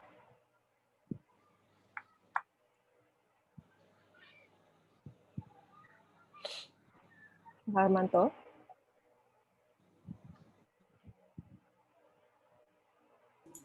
Pak Harmanto yang tadi sepertinya Mbak Ica. Oh, berarti ini masih yang raise Dari hand Bu yang Nur, pertanyaan tadi. dari Bu Nur Haning Yuniarti mungkin yang belum. Oh, seperti itu. Baik. Sama Pak Markus. Baik, Bu Nur Haning Yuniarti, silakan Ibu jika ingin ada yang ditanyakan.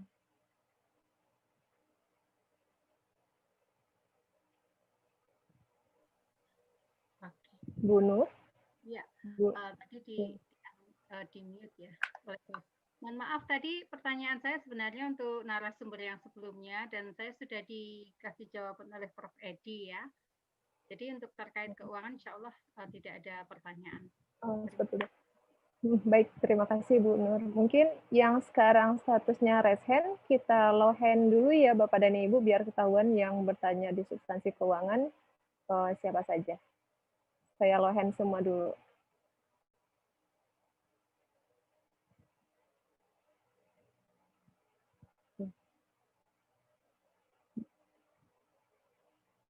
Ya, baik. Sudah ada 2 yang raise hand dari Bapak Markus Palobo. Silakan Bapak jika ingin ada yang ditanyakan.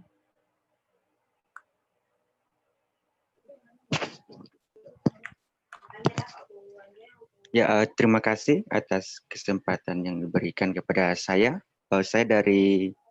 Saya Markus Palobo dari Universitas Musamus, perwakilan dari Program Studi Pendidikan Matematika.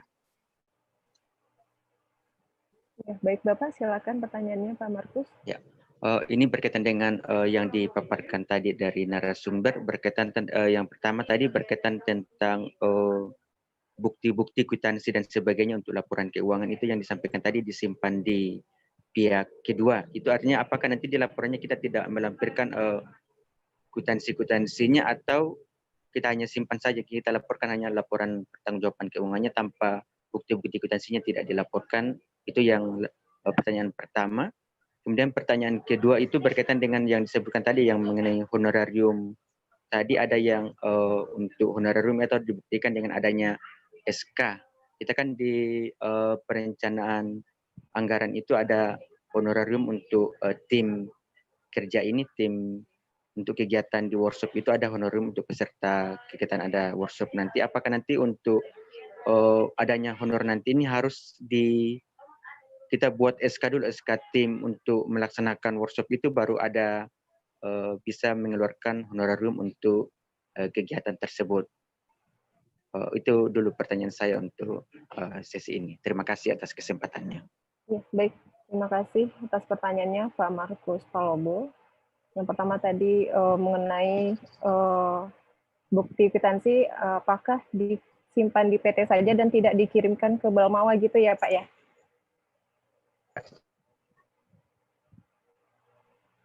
Kemudian mengenai honor, apakah harus dibuatkan SK terlebih dahulu? Baik, untuk selanjutnya kita lanjut kepada Ibu Retno Arya Ningrum. Silakan Ibu. Sudah kami ask to unmute.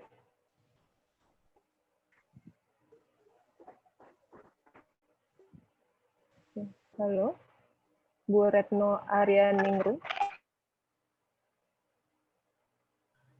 Assalamualaikum warahmatullahi wabarakatuh. Waalaikumsalam warahmatullahi wabarakatuh. Terima kasih atas waktunya. Kami dari Program Studi Kimia Universitas Negeri Yogyakarta. Hal yang kami tanyakan adalah pertama, tadi sudah disampaikan bahwa masih dimungkinkan bila ada perubahan beberapa program ya, mungkin program kegiatan untuk revisi revisi pengajuan dananya apakah nanti akan ada perubahan mengenai rancangan apa namanya, rancangan keuangannya, RAB-nya. Kemudian yang kedua, tadi kami melihat adanya kegiatan monitoring. Apakah monitoring yang dimaksud adalah monitoring eksternal atau monitoring yang internal ya? Karena kami kemarin kalau tidak salah untuk kegiatan monitoring yang eksternal itu belum kami cantumkan di dalam RAB. Demikian, terima kasih. Wassalamualaikum warahmatullahi wabarakatuh. Waalaikumsalam warahmatullahi wabarakatuh. Baik, terima kasih Ibu Retno. Selanjutnya kita dari Pak Hamsi Mansur dari ULM. Silakan Bapak. Terima kasih. Assalamualaikum warahmatullahi wabarakatuh. Waalaikumsalam warahmatullahi wabarakatuh. Ada beberapa hal yang mungkin kami perjelas terkait dengan honorarium ini. Pertama, kalau kegiatan kita itu kan ada macam-macam. Di focus group discussion, ada workshop dan sebagainya. Nah, ada tim penyusun yang nanti jadi narasumber. Bolehkah itu juga dibayarkan honorariumnya? Kalau tim penyusun itu sendiri yang menjadi narasumber dalam kegiatan itu. Nah, mungkin perlu diperjelas terkait dengan honorarium ini. Mungkin ada peraturan yang tidak membolehkan atau memang boleh kita menjadi narasumber dalam kegiatan itu. Berarti narasumber. Lanjutkan dulu Pak. Ya. Yang kedua, saya boleh ya bertanya yang tadi gitu loh kan. Saya mau bertanya juga tapi tidak ada kesempatan tadi. Terkait dengan aktivitas dalam pedoman itu kan ada 8 nih. Jadi 8 kegiatan yang bisa ditawarkan. Nah, kalau FKIP ya. FKIP itu ada salah satunya adalah menjadi asisten dalam kegiatan proses belajar mengajar gitu. Itu pasti harus dilakukan oleh orang yang berasal dari lembaga Fakultas Keguruan dan Ilmu Pendidikan. Nah, bolehkah kita mengambil lebih dari 1 kegiatan itu?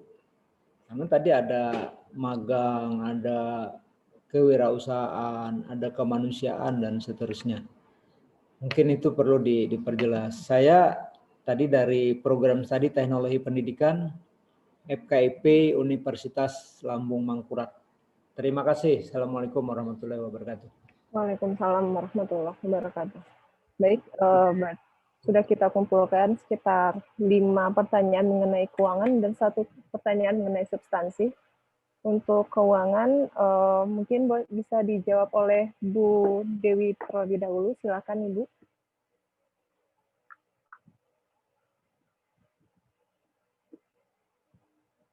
Bu Dewi.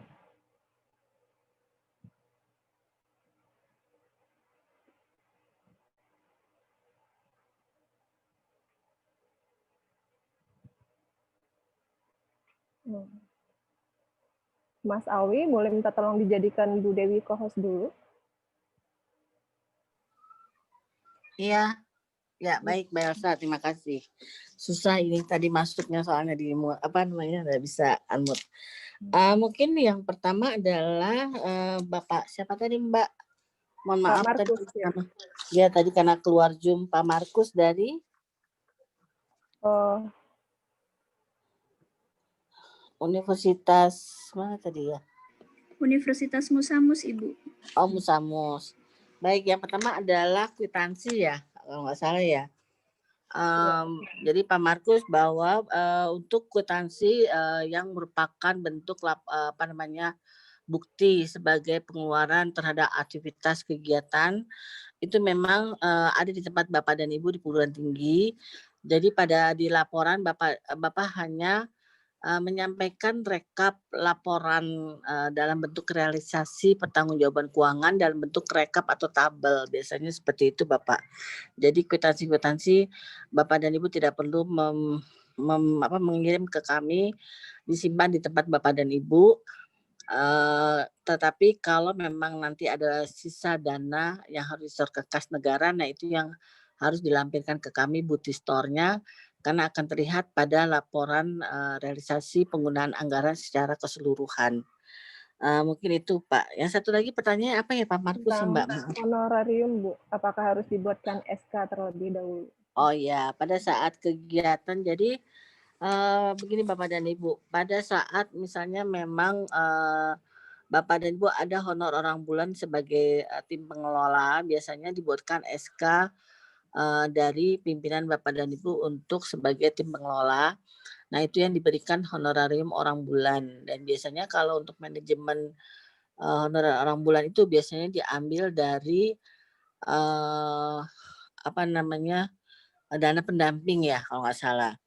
Nah, kemudian kalian terkait dengan kegiatan, jika memang Bapak dan Ibu melakukan suatu aktivitas di mana di dalamnya misalnya ada sosialisasi atau seminar atau bimbingan teknis, Bapak dan Ibu mengundang, ada yang ditunjuk sebagai narasumber, ada yang ditunjuk sebagai moderator, ada yang ditunjuk sebagai panitia.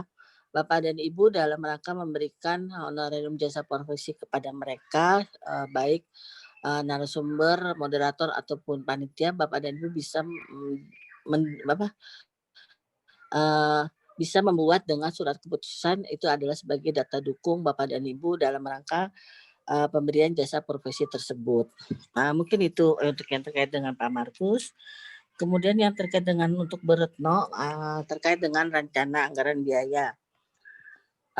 Jadi sepanjang bahwa di dalam proposal Bapak dan Ibu ada aktivitas yang sudah ditentukan di dalam proposal, aktivitas itulah ya maksudnya rencana secara substansi Bapak dan Ibu tidak bisa berubah, tetapi jika yang terkait dengan aktivitas kegiatannya, kemudian ada penyesuaian-penyesuaian dalam rencana anggaran yang terkait dengan biaya, Bapak dan Ibu masih bisa merevisi, tetapi tidak merubah jumlah total dari rencana anggaran biaya Bapak dan Ibu yang sudah ditetapkan. Jadi Bapak dan Ibu boleh merubah rencana anggaran biaya di dalamnya karena terkait penyesuaian aktivitas, tetapi tidak merubah jumlah total yang sudah ditetapkan di dalam proposal di awal. Itu yang terkait dengan rencana anggaran biaya Bu Retno. Kemudian yang terkait dengan kegiatan monitoring evaluasi, yang dimaksud kegiatan monitoring evaluasi ini sepanjang di dalam proposal Bapak dan Ibu memang ada aktivitas yang terkaitan dengan monitoring evaluasi, Bapak dan Ibu silakan melakukan monitoring evaluasi kalau memang ada. Tetapi pada saat pembayaran Bapak dan Ibu tetap harus mengacu kepada standar biaya masukan. Itu aja sebetulnya Bu Retno. Kemudian yang terkait dengan ULM, terkait honor narasumber. Nah, ini dimaksud honor narasumber Bapak dan Ibu jika dalam bentuk misalnya dalam bentuk seminar, sosialisasi bimbingan teknis, Bapak misalnya menjadikan orang sebagai narasumber, bisa dari dalam lingkungan perguruan tinggi Bapak dan Ibu, juga bisa Bapak mengundang dari luar perguruan tinggi Bapak dan Ibu. Nah, ketentuan dalam pemberian jasa profesi itu sudah diatur di dalam standar biaya masukan. Bapak dan Ibu bisa melihat di dalam komponen peraturan di standar biaya masukan tersebut. Tetapi kalau Bapak dan Ibu melakukan aktivitas misalnya pertemuan itu dalam bentuk forum group discuss atau yang kita kenal dengan istilah FGD. Di dalam FGD itu Bapak dan Ibu ada yang diundang sebagai narasumber, ada yang ditentukan sebagai pembahas. Nah, ketentuannya adalah di dalam standar biaya masukan pada tahun 2020, jika narasumber atau pembahas itu berasal dari lingkungan perguruan tinggi Bapak dan Ibu, dan kegiatan rapat itu diselenggarakan oleh tempat Bapak dan Ibu, berarti besaran dari honorarium dari dalam orang dalam itu adalah 50% dari jumlah jasa profesi yang dikeluarkan untuk narasumber dari pihak luar. Itu sudah ditentukan dalam standar biaya masukan. Bapak dan Ibu dapat melihat atau mencarinya di dalam standar biaya masukan. Cuma saya lupa halamannya halaman berapa. Mungkin itu Bapak Ibu ya yang dapat kami sampaikan. Untuk yang secara substansi nanti mungkin dapat dibantu oleh bapak-bapak dari tim tim pakar kami, Pak Gatot atau Bu Suning atau Bu Penny atau Pak Edi. Terima kasih Bapak Ibu.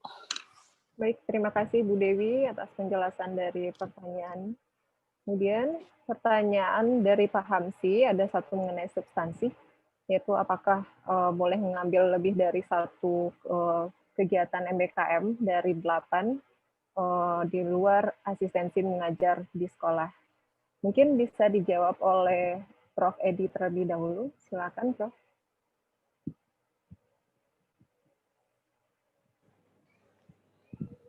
Apakah boleh, Mbak ya? Pertanyaan apakah boleh mengambil? Bolehkah? Iya, benar, Pak. Ya tentu saja boleh. Lebih dari satu, Pak. Boleh, tentu saja boleh. Maksudnya tidak hanya asistensi mengajar, tapi ada beberapa program yang lain di luar kampus. Tentu saja boleh, sepanjang program studi dapat mengendalikan dan memungkinkan itu dilaksanakan. Juga kegiatan-kegiatan yang dilaksanakan itu telah dirancang baik untuk nanti pada penyetaraan dan pengakuan nilainya. Ya, akan lebih banyak. Tetapi kalau banyak tapi tidak dapat dilaksanakan semua atau kesulitan dalam belum siap dalam pengakuan dan penyetaraan nilainya dengan mata kuliah yang ada, tentu saja ya jangan terlalu banyak dulu. Ya, demikian, Mbak. Baik, terima kasih, Prof. Mungkin jika ada tambahan dari Bu Suning, Bu Penny atau Pak Gatot, silakan Ibu dan Bapak.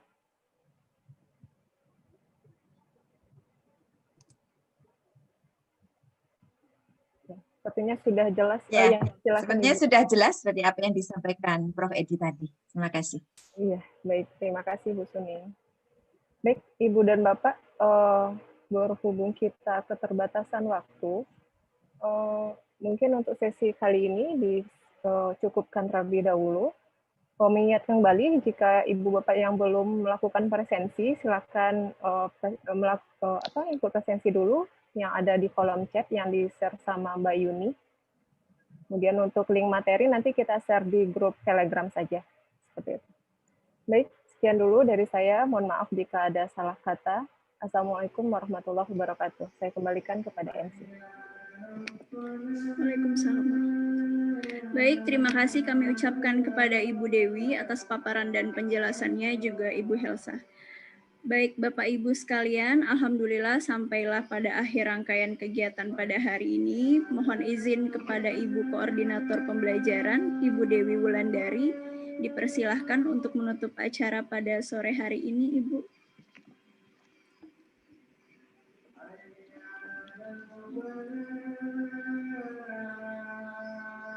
Mohon izin, Bu Dewi.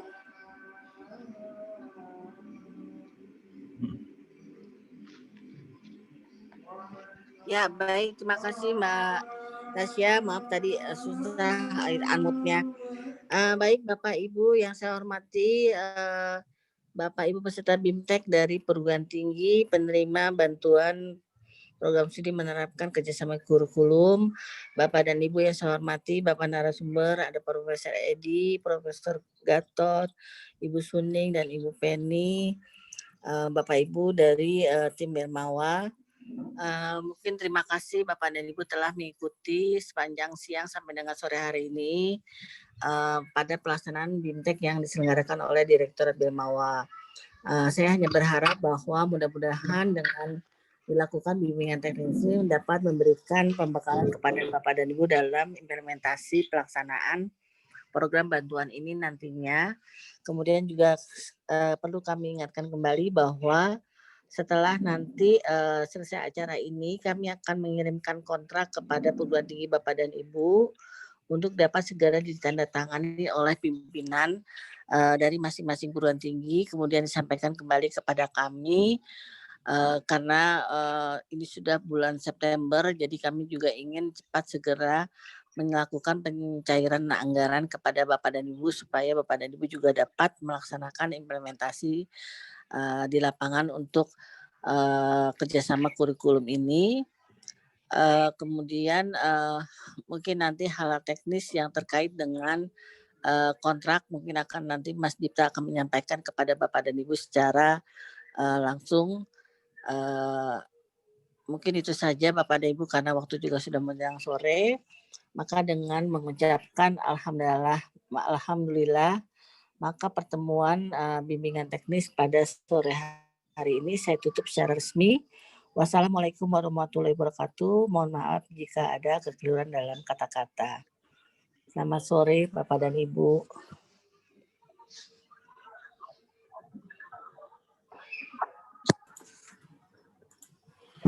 Terima kasih Bu Dewi. Terima kasih Bu Suni, Pak Edi.